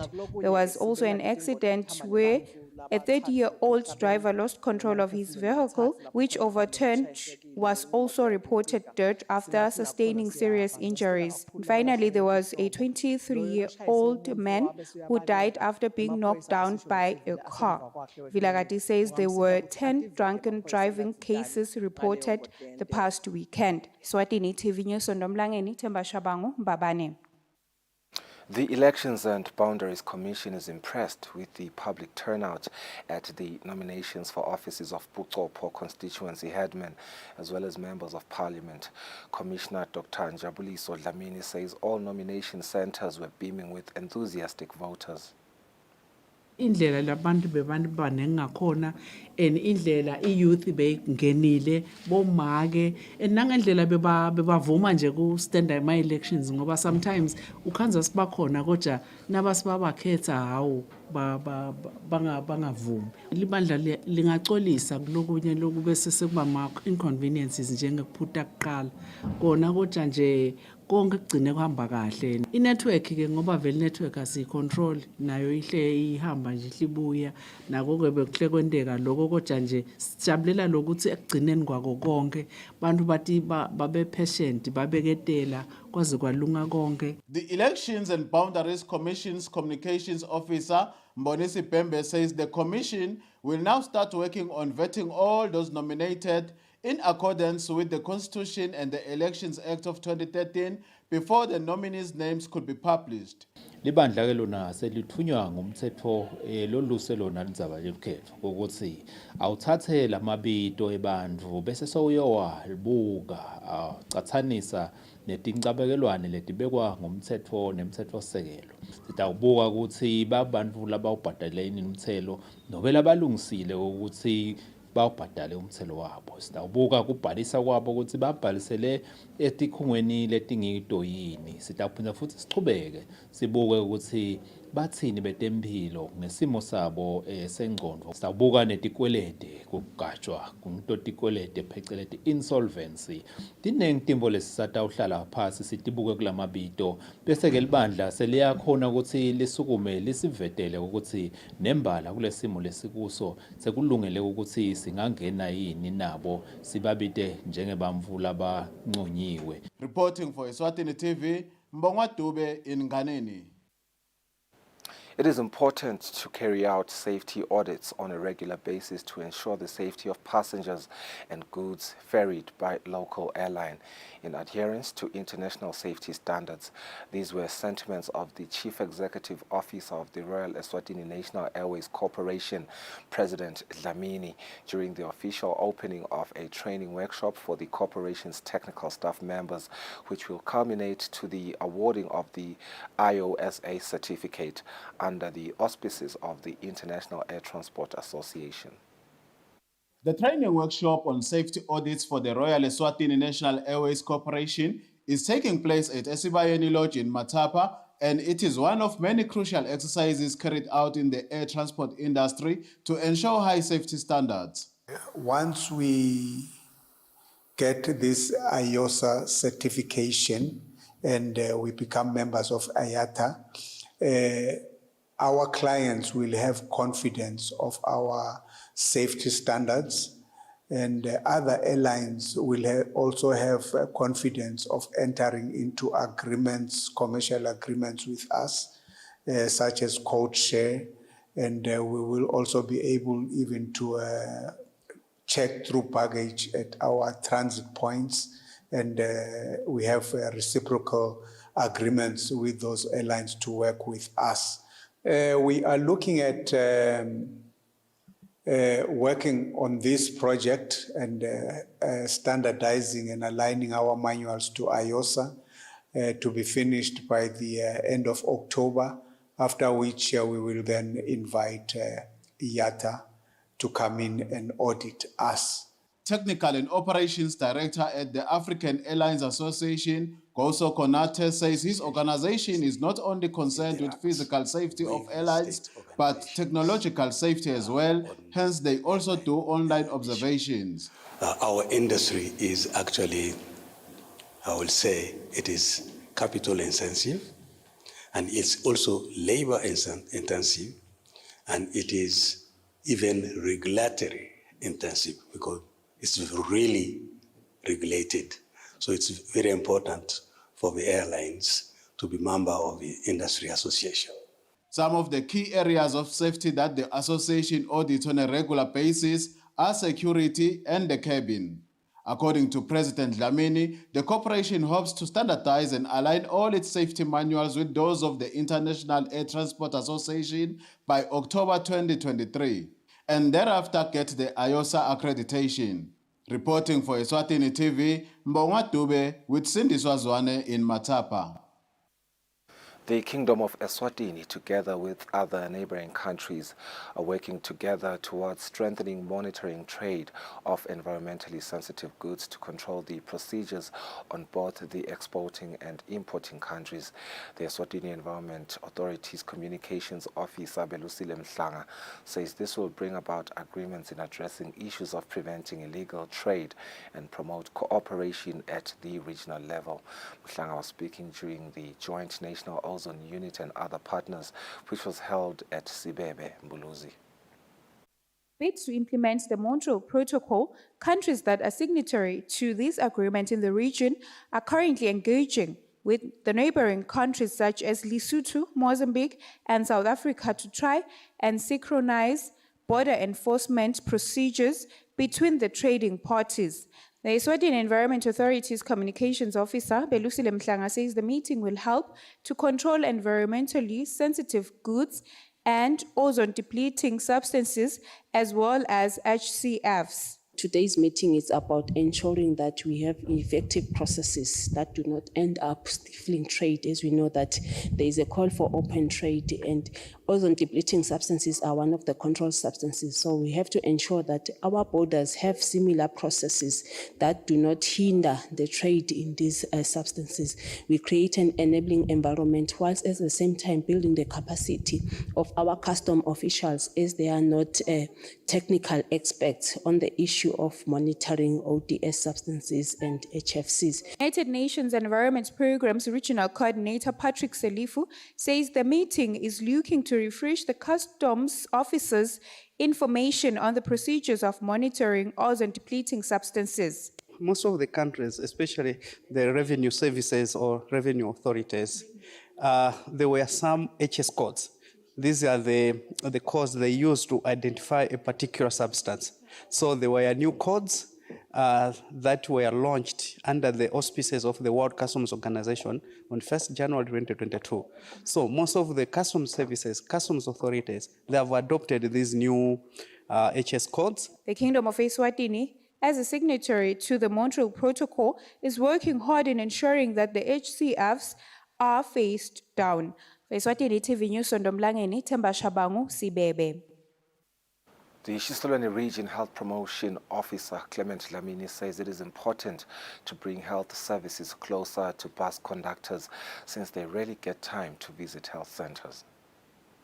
The Ministry of Health is continuing with the campaign of bringing health services closer to the people. The Health Promotion Officer in the Kusile Region, Clement Dlamini, says they are also urging the conductors to take the lead in encouraging women to visit health centers.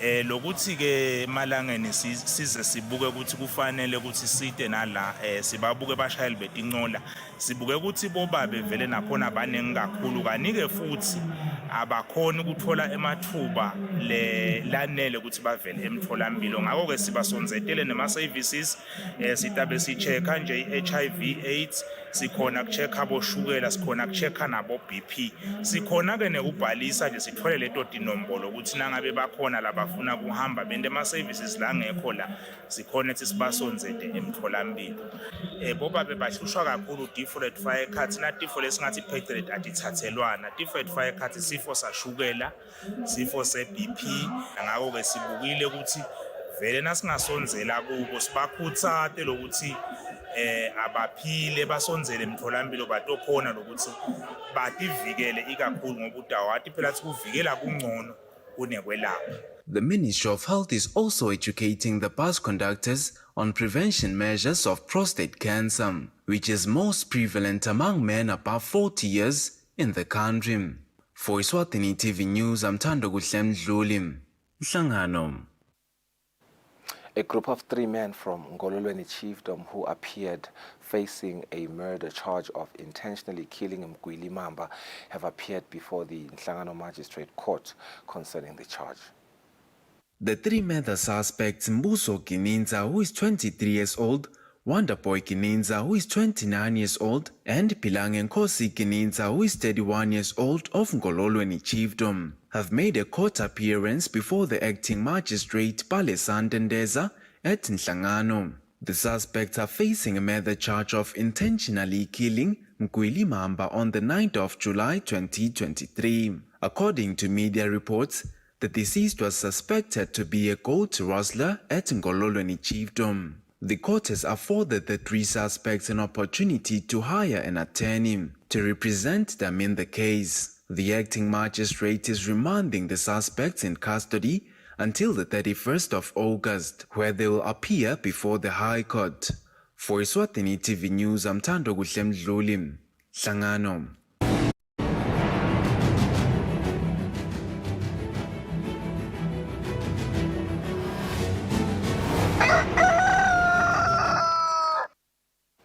On our sports roundup, Eswatini Sports and Recreation Council has reacted positively to nominations of sports personnel for the upcoming general elections. This follows over 21 sports personnel being nominated in different positions, including Member of Parliament position. In our sports roundup this past weekend in the national elections, where familiar faces in the sports fraternity were also nominated with over 20 nominations across all positions. Eswatini Sports and Recreation Council has reacted positively to the nomination of the sports personnel. Noma nje ngabe kusese early stage sema elections kacha siyajabula nje kubona bantu bethu bema sports banominatewa live nase emehlo nemilomo seyiminenge eParliament uthi kugcwele iYouth lapha bantu lesisashukuma nanabo tinelichaza lengathi nginasho njalo lichaza lelikhulu lelitalidlala esiveni. The Sports Council concluded encouraging young people to also participate in different roles of the elections as they are the future of tomorrow's country. Moving on, 3 of Mbawane Solo's senior players were amongst the nominees this past weekend during the nomination process. 3 players were all nominated for Member of Parliament position. The players are Felix Perenos of Spofaneni constituency, Wandandlek of Keke constituency, and Sandile Keninda and Mbabane East. Sokhethe sive Imbabane Solo sikude lengabe siyakwenza but kwanyalo bakhona sibakhululile nje nasiyodlala ngoba sidlala friend game litolo lebangekho ngoba babuya kolungisela letinto lethu sabakhulula but bakhona bayajima sizabe sambe nabo futhi nase uLundi tabe bakhona but sizabanikeza lesikhathi nathi sibafuna kuyokwenza ama campaign kuyokwenza leto tinto leto sibanikeze but babe bachubeka bajima safuna ukuthi sibe ne program na coach sikhona kwathi ukuthi uthinyanini bayenta nini campaign la singabasitha khona nguphi ngoba nathi sisabasitha lasibasitha khona ukuthi bakhona ukuthi bakhetheke babe ma-MPs. The 3 players are expected to leave with the club for pre-season tournament this coming weekend in the Republic of South Africa. Reporting for Eswatini TV Sports, I'm Linda Dlamini with Nosipon Sibande, Babane. 22 minutes after 7, that marks the end of our English news. Let's go for an ad break with the weather forecast. We'll be right back.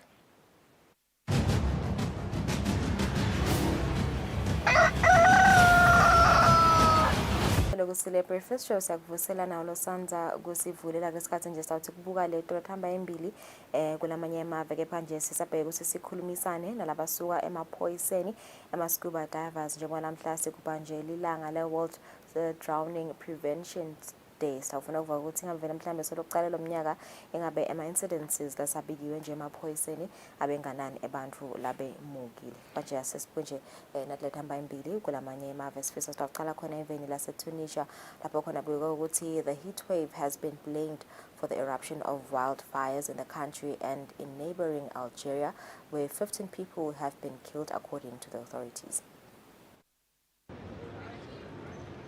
People in Tunisia on Monday scrambled to find ways to cool off as temperatures soared above 50 degrees Celsius. Summer temperatures normally peak at 45 degrees in the summer in the North African country. I have a doctor's appointment. That's why I'm outside. I went out with my water bottle, but it's very hot. I'd rather be at home because I'm not used to going out in this heat. I do my shopping early in the morning, then I lock myself in. In the capital, Tunis, those who ventured out sought shelter under trees as they tried to stay hydrated. Overnight Sunday, some people left their homes to sleep in tents erected on the beach. We're off to the beach for a change. We'll sit under an umbrella and come back in the late afternoon. We'll be back when the temperatures drop. It's hot in the Medina. We're going to cool off a bit. We apply sunscreen. We drink plenty of water. We try to protect ourselves as much as possible and only go out for the essentials. We stay at home and protect our children.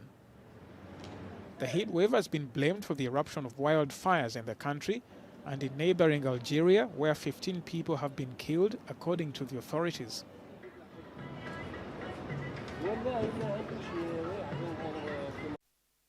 Let's move from North Africa to West Africa, now in Senegal, where at least 17 people were found dead after a boat capsized in Senegal's capital, Dakar.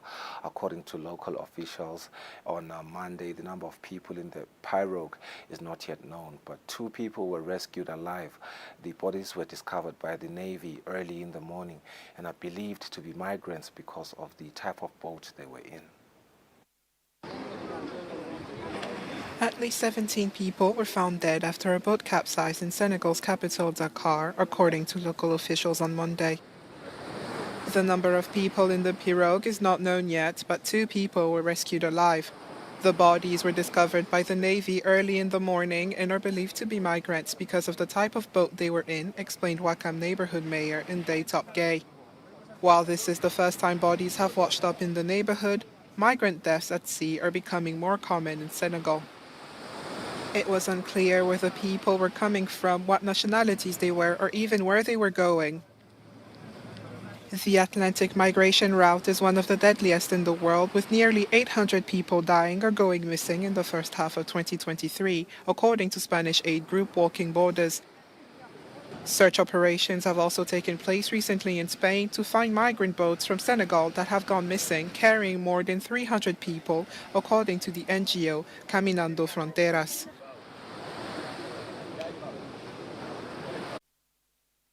Conservationists in Kenya are petitioning the state to enact solutions to avoid the worst impacts from climate change, including record droughts and flooding. Activists say directives such as Kenya's lifting of a ban on logging is reserving gains made to lessen extreme weather linked to climate change. Sote Lokotos has lived in this shelter in Baringo County, Kenya, for a decade now. Before this, she lived with her family on a farm. One night in 2013, water from a nearby lake engulfed their home. Fortunately, everyone escaped. The water swept away everything. It flooded our house. I was separated from my other children. I live with my husband here and only one child. Families like Lokotosis are bearing the brunt of climate change. It has affected millions around the world and is being felt every day in Kenya, where disasters like flooding and droughts have become more common over the past 20 years.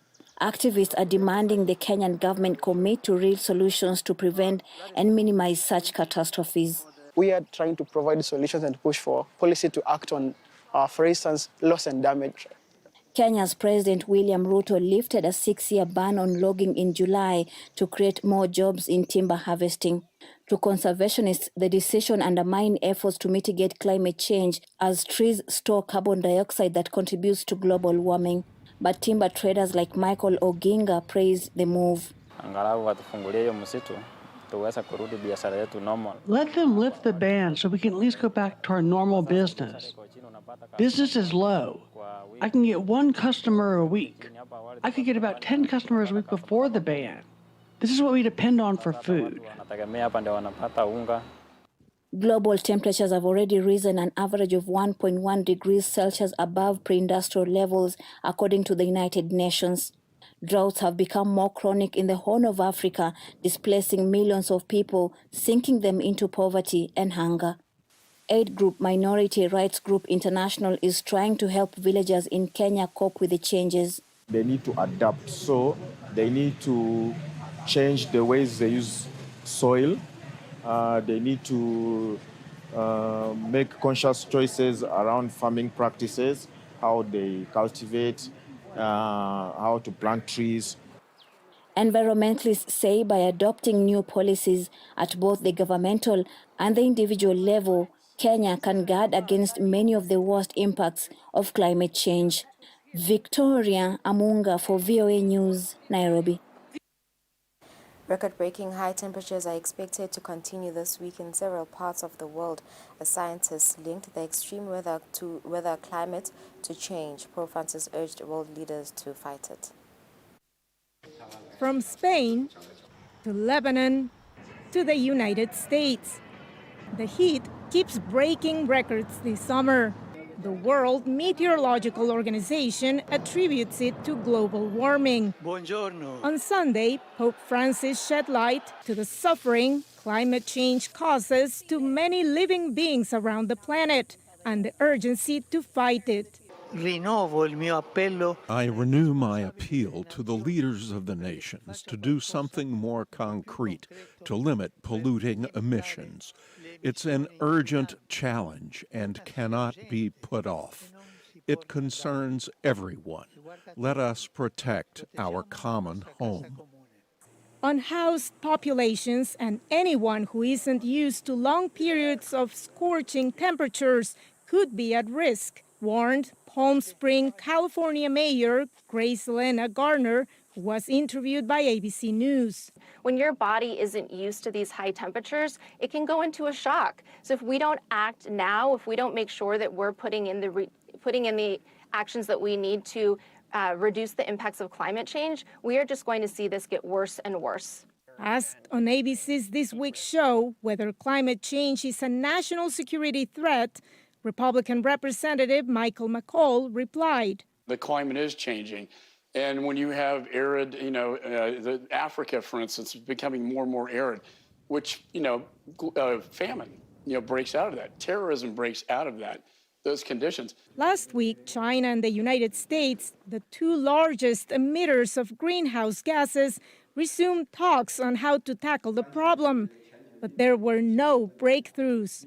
It will take a concerted effort to make a difference, said Washington State Governor Jay Inslee on ABC's This Week. This is a solvable problem, but we need to stop using fossil fuels. That is the only solution to this massive assault on humanity. Forecasters expect the heat waves to continue for several more days, if not weeks, in various parts of the world. Veronica Valderas Iglesias, VOA News, Washington. Asasibeka lapho lethamba ngaphandle kwakuleli kulesikhathi sitabahlola mangithana sibuya sida besikhulumisana na Sergeant Nomcebo sikhuluma nga World Drowning Prevention Day.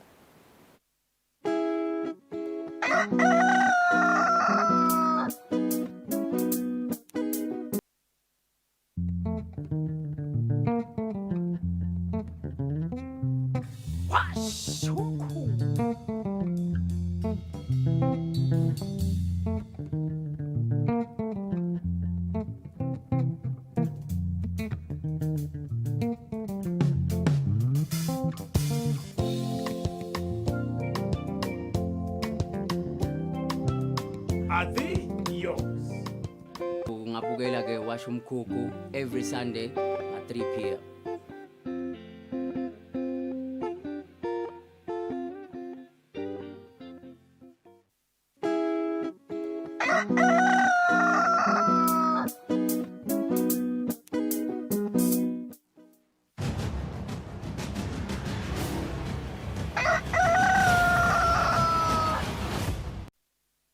Asimzela sinimukele sivusele nawo losanza kuzivulela lo mhla ehlelweni lize 25th of July mhlahlangene ke ukubhala ilanga le World Drowning Prevention Day lapho ilanga leli lasikunyiswa umhlahlangene ngeminyaka wa 2021. Imibiko nje levela khona ka UN yavela ukuthi emhlaba wonke kwemuka abantu labangu 236,000 lokwenta ukuthi i-drowning ibe yi-major public health problem emhlaba wonke. Drowning is one of the leading causes of death globally for children and young people aged 1 to 24 years. It is the third leading cause of unintentional injury death, accounting for 7% of all injury-related deaths. Laba iveni ngeminyakeni wa 2021 emaphoyisa abika ukuthi ama-cases ebantu labemuka bebangedluli ku-36. Ngeminyaka wa 2022 in January 10, there was a case of a 19-year-old boy who drowned while swimming at Ngwempisi River nebangani bakhe. Kanti ke January 12 na 13 eminyakeni wa 2021 nakhona kuba nama-incidences lapho khona kwabika ukuthi kunemfana nje leminyaka lengu-11 naye lowakhonzakala ukuthi sowumukile emfuleni eLusip 1. Sasinaye ke Sergeant Nomcebo Ndlela kulo sichazela kabanti nje ukuthi ngabe vele simephi ngetindzaba tekufundisa sive ngebumcwako ukuthi bente kanjani ukuvikela tona letingoti leti bese etiyendeka. Sekuvusele Sergeant Siyaba ngoTspenati elomhlahlelweni ilanga lelikhulu kini leli i-World Drowning Prevention Day. Mhlawumbe nje kusini ke tasithome nje ezisisakobhala lelanga namuhla kuva ukuthi lisho ukuthini nje kini as ma-scuba divers, yini nje mhlawumbe information lenifise kuyikhokha lenifise kuyanzisa eziveni samaswati. Ngibonga kakhulu Thombeni. Ngiyabonga kakhulu Thombeni. Yebo kuliciniso lilanga lelikhulu kithi thina lesisebenza ngemandi. World Health Assembly washo ukuthi sonke sithi sisebenza ngemandi sibe kuleli langa leli silicaphelisisa ngoba lisenta sikhone kubuka tindlela lesisebenza ngalo ukuze sikhone kugwema tingoti temandi, and futhi sikhone kubuka ukuthi nasiya embili sitigcinisa njani tinsika tethu ukuthi sikhone ukuthi ngalelinye ilanga ukhanze ukuthi sikunciphise kakhulu kulimala kwebantu ngemandi Thombeni.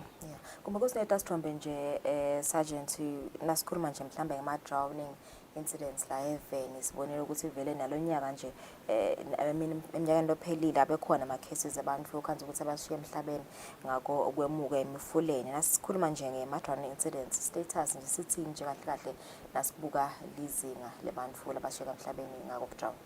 Ngiyabonga kakhulu Thombeni njengoba usho ukuthi tinombolo tike tenyuka kakhulu ngenxa yokuthi nathi kunekushintsha kwesimo selitulu bo-global warming lapho khona ukhanza ukuthi timvula tina ngalokwecile noma tina lapho khona sicabanga ukuthi sengeke tine khona ukhanza ukuthi setiyana. Nabalisungula nje lelisuku leli 2021 besina le hurricane lele beyikhona 2021 lapho khona salahlekelwa nasi from January to December salahlekelwa nge-37, 2022 salahlekelwa nge-17, 2023 as we speak kulesikhathi nyalo sina 15. Kusho kona ukuthi yebo siyazama but kukhona lapho khona khanza ukuthi kuphinze kusilahlekela khona ngekuthi imifulu khanza ukuthi bantu bayahamba baye emisebenzini nababuya bakhanza ukuthi sebayavimbeleleka nebantu labaqhuba imotolo khanza ukuthi bayathi hayi man ngiyalati leli bhloho ukuthi ligcina la ndawo khona kuwela ukhanza ukuthi nakasekhazi nekhathi manje bese sekayithatha imoto sekayisa la lapho khona lathanza khona imali sekuvela bongode. So ngeto digigaba letivamile nje ukuthi kuba bangani hamba bayobhukusha nalabo labashayela imoto abafuna kwela ngekhani emabhulokweni nalabo lasokhanza ukuthi sebavalelekile nabo bafuna kwela ngekhani kuba ngeto nje digigaba nihlangothana nabo. Kuba ngileto kakhulu Thombeni nalokuthi ke bantu bayathanda ukuthi noma sebahambile bayotijabulisa maybe ngeshaya kwemfula sebadlile emanzi labonjwana bathi mina ngidawukhona kwele emanzi ngiyawati ngiyihlambi kani emanzi lambonjwana nemandi akuzange kusekhambisane Thombeni kuthi tonke tigaba lengubonile angeke ukhone kuphumelela ngoba angathi nasuthathe lamandla abonjwana bese lamandla awusakhona ukwafaka kahle emfuleni ngoba emandla afuna emandla Thombeni. Yeah, so sifuna kuva nje ukuthi ngabe lama hotspots nje tinzawo mhlambe letivamile lapho nikhanza ukuthi sekunemuntu losashile emhlabeni lowemukile ngiphi lemifula lekhanza ukuthi vele yendeka kakhulu le maintenance lawo.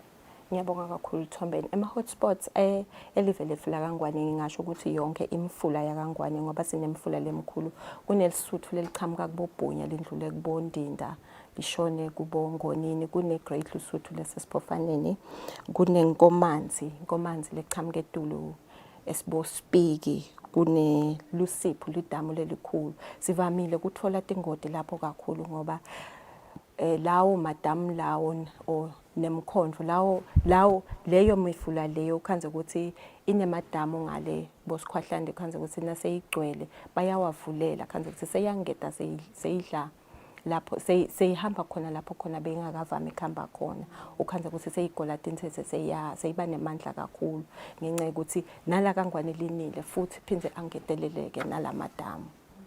Yebo. So mhlawumbe uyasho nje uyaveda lapha ukuthi vele letigameko letivame kwentekalela abantu labaneminyaka lesoka ku1 kuya ku24 ingabe la Eswatini nje nasibuka nje kulama cases nje leniseke nabanawo labekiwe mhlawumbe bamfleni batfolile leniba rescueshile kuba bamfula banganani nje bese ngiyabonga kakhulu Thombeni kuliciniso kuba bo 1 to 24 but thina siyaqhubeka kakhulu siyofika nakubo 40 because bayakhanza ukuthi bekashayela imoto so uyakho so uthi uyazama ukwehle emotini akasakhona kwehla so uyakhukhuleka kanjalo nebantwana ke Thombeni bayavama kusilimalela bona ngakhanza ukuthi basilimalela nala emakhaya la sihlala khona ukhanze ukuthi sibeka emabhakede kukhelela emanti asisakhona kumvimbela loyo mfana ukuthi ayofika ebhakedeni afika umfana athi uyazama noma kudlala ngalo manti acumukela angasakhona ukuphuma bayathathana ke nabo labo 5 years kuyofika kubo 15 years bathi hayi sambeni siyobhukisha kuyashisa vele emalangeni lamahle bathi nabafika le bathi hayi sida ukhona ukubamba ngena ukhanze ukuthi nalo mfana ngenxa yekushisa so uyalingeka so uyangena emandini so uyabehlula labo nthanga yakhe labaside batambamba sebayamiyekela khanze ukuthi sesivelelwa bongoti nalabafuna kuwela ke khanze ukuthi nalamandi akawadi kahle Thombeni khanze ukuthi so uyariska so uyawela naye bayavama kusilimalela labo Thombeni. Ingabe kuyendeka nini khanze mhlambe kudingeka ukuthi nihambe niyosita umuntu mhlambe losamukile kanti ukuthi sivele sinenge ekakhulu nje emakhaya bayawashela emifuleni kuyendeka ukuthi nive umbiko ukuthi ayisekucula umuntu bebayowasha nemndeni wakhe emfuleni ngiyawathola invele mhlambe lama incidents lawo. Kukhona lokho Thombeni siyakuthola kakhulu khanda ukuthi gogo bekahambe noma nemtukulu wakhe so umbeke lapha so uya maybe ulele so uyavuka umtukulu so yakhaza so ungena emandini kukhona lokho Thombeni siyakuthola noma khanze ukuthi bebayodweba lo munye khanze ukuthi sobanjwa sifo sekuwa noma so uyatela noma sobanjwa tingwenya ngoba netingwenya tikhona Thombeni emandini so khanze ukuthi uyasilimalela ngaleyo ndlela. Ingabe tikhona nje tinhlelo mhlambe lentendako nje ngemaphoyisa ukuzama nje ukuthi niphume niyele emangweni niyosifundisa lesive nisitshengise lobungoti bekubhukusha mhlambe nanokuwela nje ngenkani kukhona mhlambe nama programs lentendako nje nibambisene mhlambe naletinye tinhlangano namaphoyisa emango kukhona into okubambisana lokho. Ngiyabonga kakhulu Thombeni kukhona emaphoyisa embube la kwendako la samako kugwema tingoti tekulimala emandi ngibekise nje Thombeni siyahamba maybe nelihlangothi lemaphoyisa la crime prevention noma nathi ukhanze ukuthi basemiphakathini lapho khona babona khona ukuthi sekunebungoti lobukhulu lobuvelako basimeme sitolishumayela lelivangeli lekuthi abagweme bangawubona ngani umfula nakasagcwele noma nangabe umfula so ingoti siphindze Thombeni sikuthi lapho etindzaweni tabo December tekujabula lapho khona sibona ukuthi abantu babuthana ngalobunengi njengabo mlilwane siyavama kuba khona lapho Thombeni ngoba le swimming pool yasemlilwane inekshona shona so siyazama ukuthi sibe khona sibacaphelise ukuthi bangathathe amandla labonjana phinde bangene emandini futhi noma bathi bajabula sibe sibakhona kubabuka sitokhona kusiloyo longathi so unenkinga sikhona kumsida Thombeni. Okay so nani lengekhathi nani kuba khona indoko kwesaba lokho nje mhlambe ngemaphoyisa noma asethi ngoteni senjwayele vele nekubuda nje ukuthi nivame vele kubathola emva kwesikhathi lesinganani nje.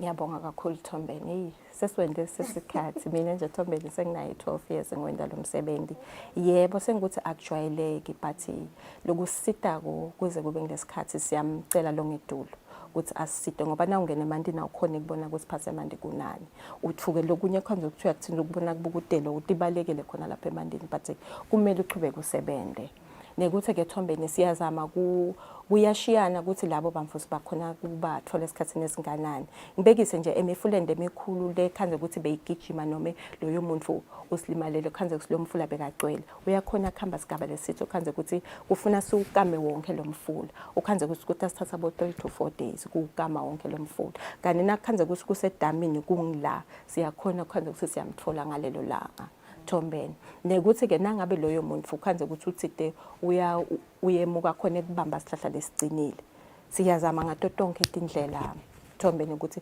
sigijime sithe sitomsita loyo muntu leyo sesenda lihlelo lekuthi thine naletinye tinini tahulumende noma netisebenzi tahulumende sikhona kubuya kanye sitokhona kulwa nale ndzaba yekulimala kwemandi ngibekise bakafaya nje banawo emadivers sinako ukusebenzisana ukuthi nangabe kukhona umuntu losasilimalele sibitane sibe ngathi uthi sithandana sitokhona kusebenza lo msebenzi aphele nemasoja ke siyakhona ngoba wona anato tinsita letifana njengema helicopters sikhona ukuthi asite sikhone kuyofika lapho khona kungafikeki khona ngetinyawo. Yebo ke nekuthi nakunede inkhungu noma livalile ihelicopter ayikhona. Siyahamba ke lapho ke ngilapho khona ukhanze ukuthi sitawucale sihambe sigaba leside before siyofika kulo muntu. Ukhanze ukuthi sekutawulula nekumthola kwethu Thombeni. Kokugcina nje Sergeant ukubuta nje ukuthi ngabe mhlambe advice yemuntu lofuna kusita umuntu lambonaka ukuthi uyacula ende kanjani uyakhola uyangena naye amseti noma kumele kuthashayele nini masinyane. Ngiyabonga kakhulu Thombeni.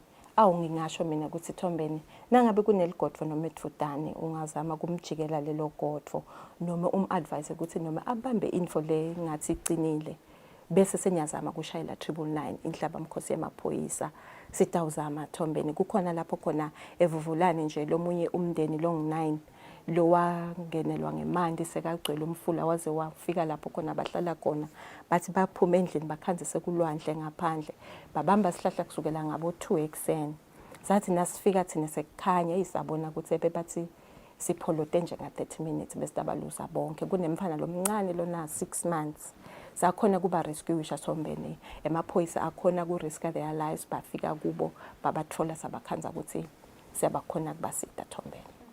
Ngiyavela sikhathi sakho Sergeant nomcibondlela lo yasiniketa nje sisomise ukuthi ngabe simephi ngadoti indzaba tekusinzisa sive semaswati maketibelo temaswati etindzabeni tekwemuka njengoba namhlanje mhlawumbe nokubhalanga le World Drown Prevention Day. Sibahlete manje thina sibuya sichibula nehlelo.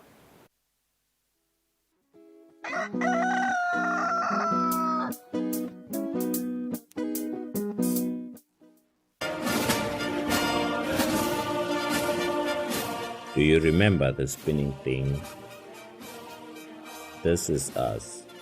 This picture represents what we did. We were there when coronavirus wreaked havoc in our population. Together with other stakeholders, we formed the first line, controlling the spread of the unknown and unseen enemy of the people. Anxious ourselves, we collected dead bodies countrywide. At the time when no one wanted to come near dead bodies of loved ones, we did care for our fellow citizens. Thank you, the people of Eswatini and teams of first responders.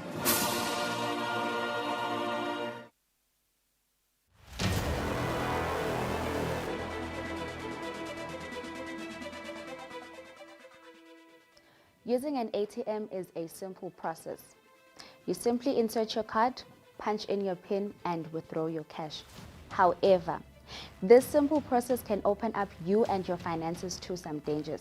So it is very important that you proceed with caution when using the ATM and never share your PIN. When approaching the ATM, it is very important that you have your card ready, either in your hand or in your pocket, so that you do not waste time going through your belongings, either your wallet or your handbag, as this will give opportunities for thieves to act. Thirdly, put your money away immediately. Don't give anyone an opportunity to grab your cash or your card after a withdrawal. Lastly, always take your receipt after each and every transaction. It is important that you get your slip after every transaction because it contains crucial information about your balances, and that may lead you to be a victim of bolandela. Be cyber aware, be cyber smart.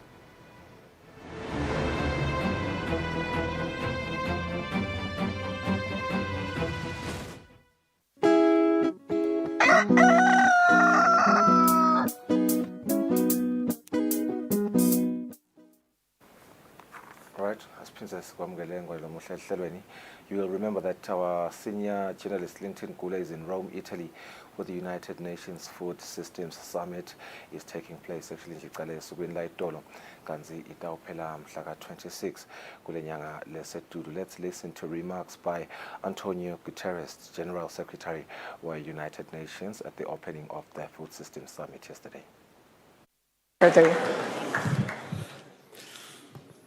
Excellencies, ladies and gentlemen, I want to thank first of all the government of Italy for hosting this important event with the traditional and wonderful Italian hospitality. This is a gathering about food systems, But it is essentially about people in need and the need to fulfill the most basic of human rights, the right to food. In a world of plenty, it is outrageous that people continue to suffer and die from hunger. The Food Systems Summit, 2 years ago, helped shine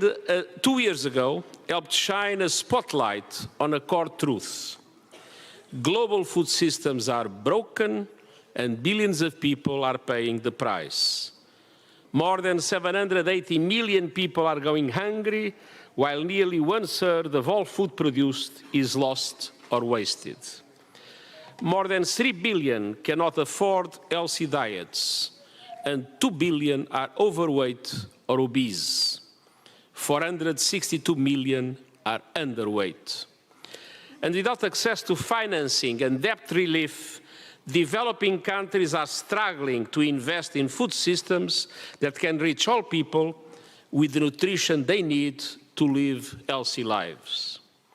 Meanwhile, unsustainable food production, packaging and consumption are feeding the climate crisis, generating 1/3 of all greenhouse gas emissions, using 70% of the world's fresh water, and driving biodiversity loss on an epic scale. Many communities are one shock away from plummeting into food insecurity or even famine.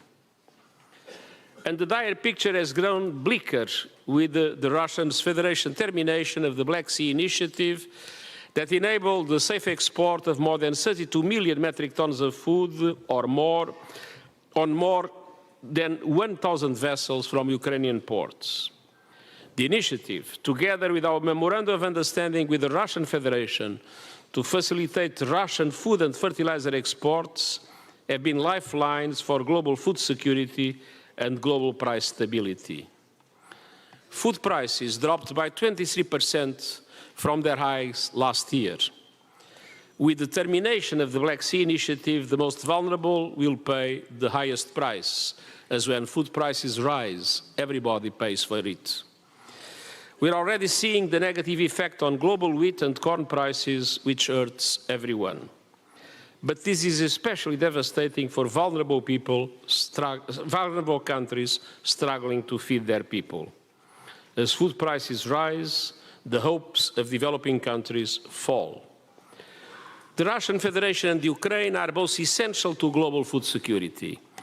They have historically accounted for roughly 30% of global wheat and barley exports, 1/5 of all maize, and more than half of all sunflower oil. For my part, I remain committed to facilitating the unimpeded access to global markets for food products and fertilizers from both Ukraine and the Russian Federation, and to deliver the food security that every person deserves. And I call on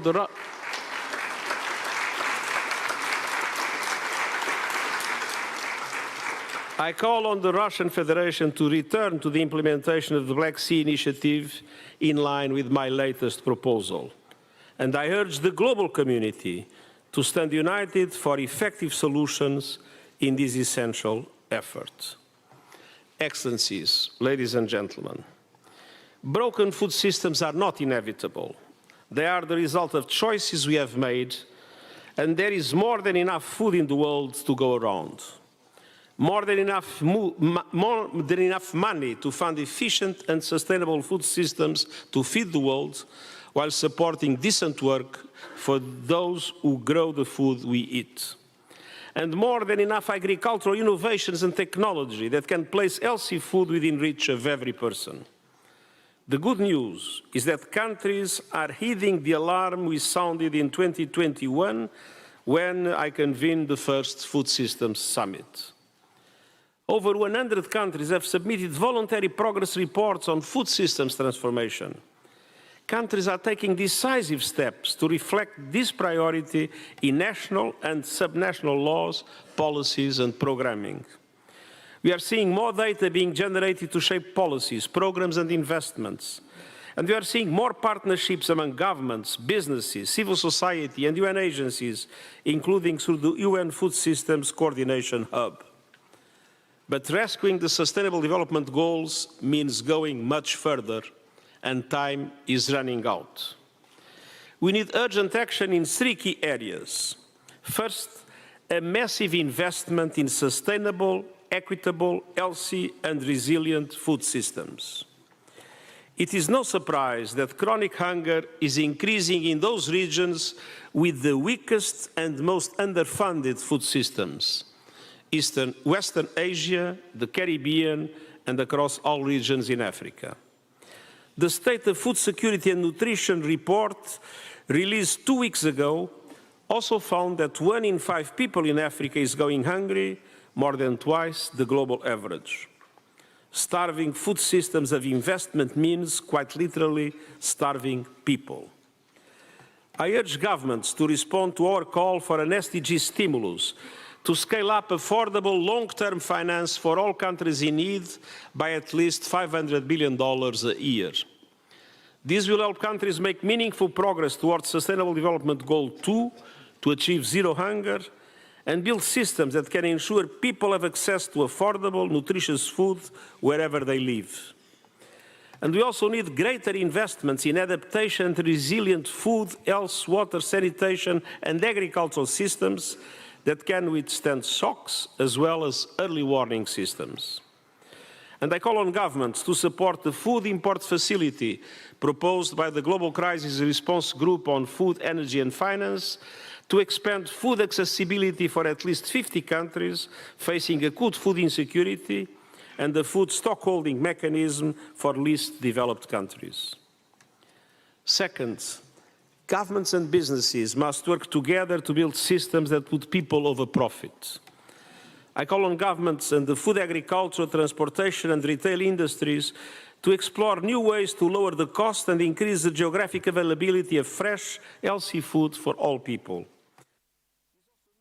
Yeah, nguyekelo Secretary UN Secretary General Antonio Guterres avulanga lokusemthethweni inhlangano lomkhulu oqhubekako e-Italy e-Rome e-UN Food Systems Summit kanti kuyaqhubeka kodwa ophetha kusasa. We're hoping to get our senior journalist linked in tomorrow adozinikete updates ngaloko lokuqhubekako khona lena e-Rome. Sibongela ukuthi nibe naso on the show today. Sesama ukuthi niba nosuku loluhle. We'll see you tomorrow. Nisale kahle.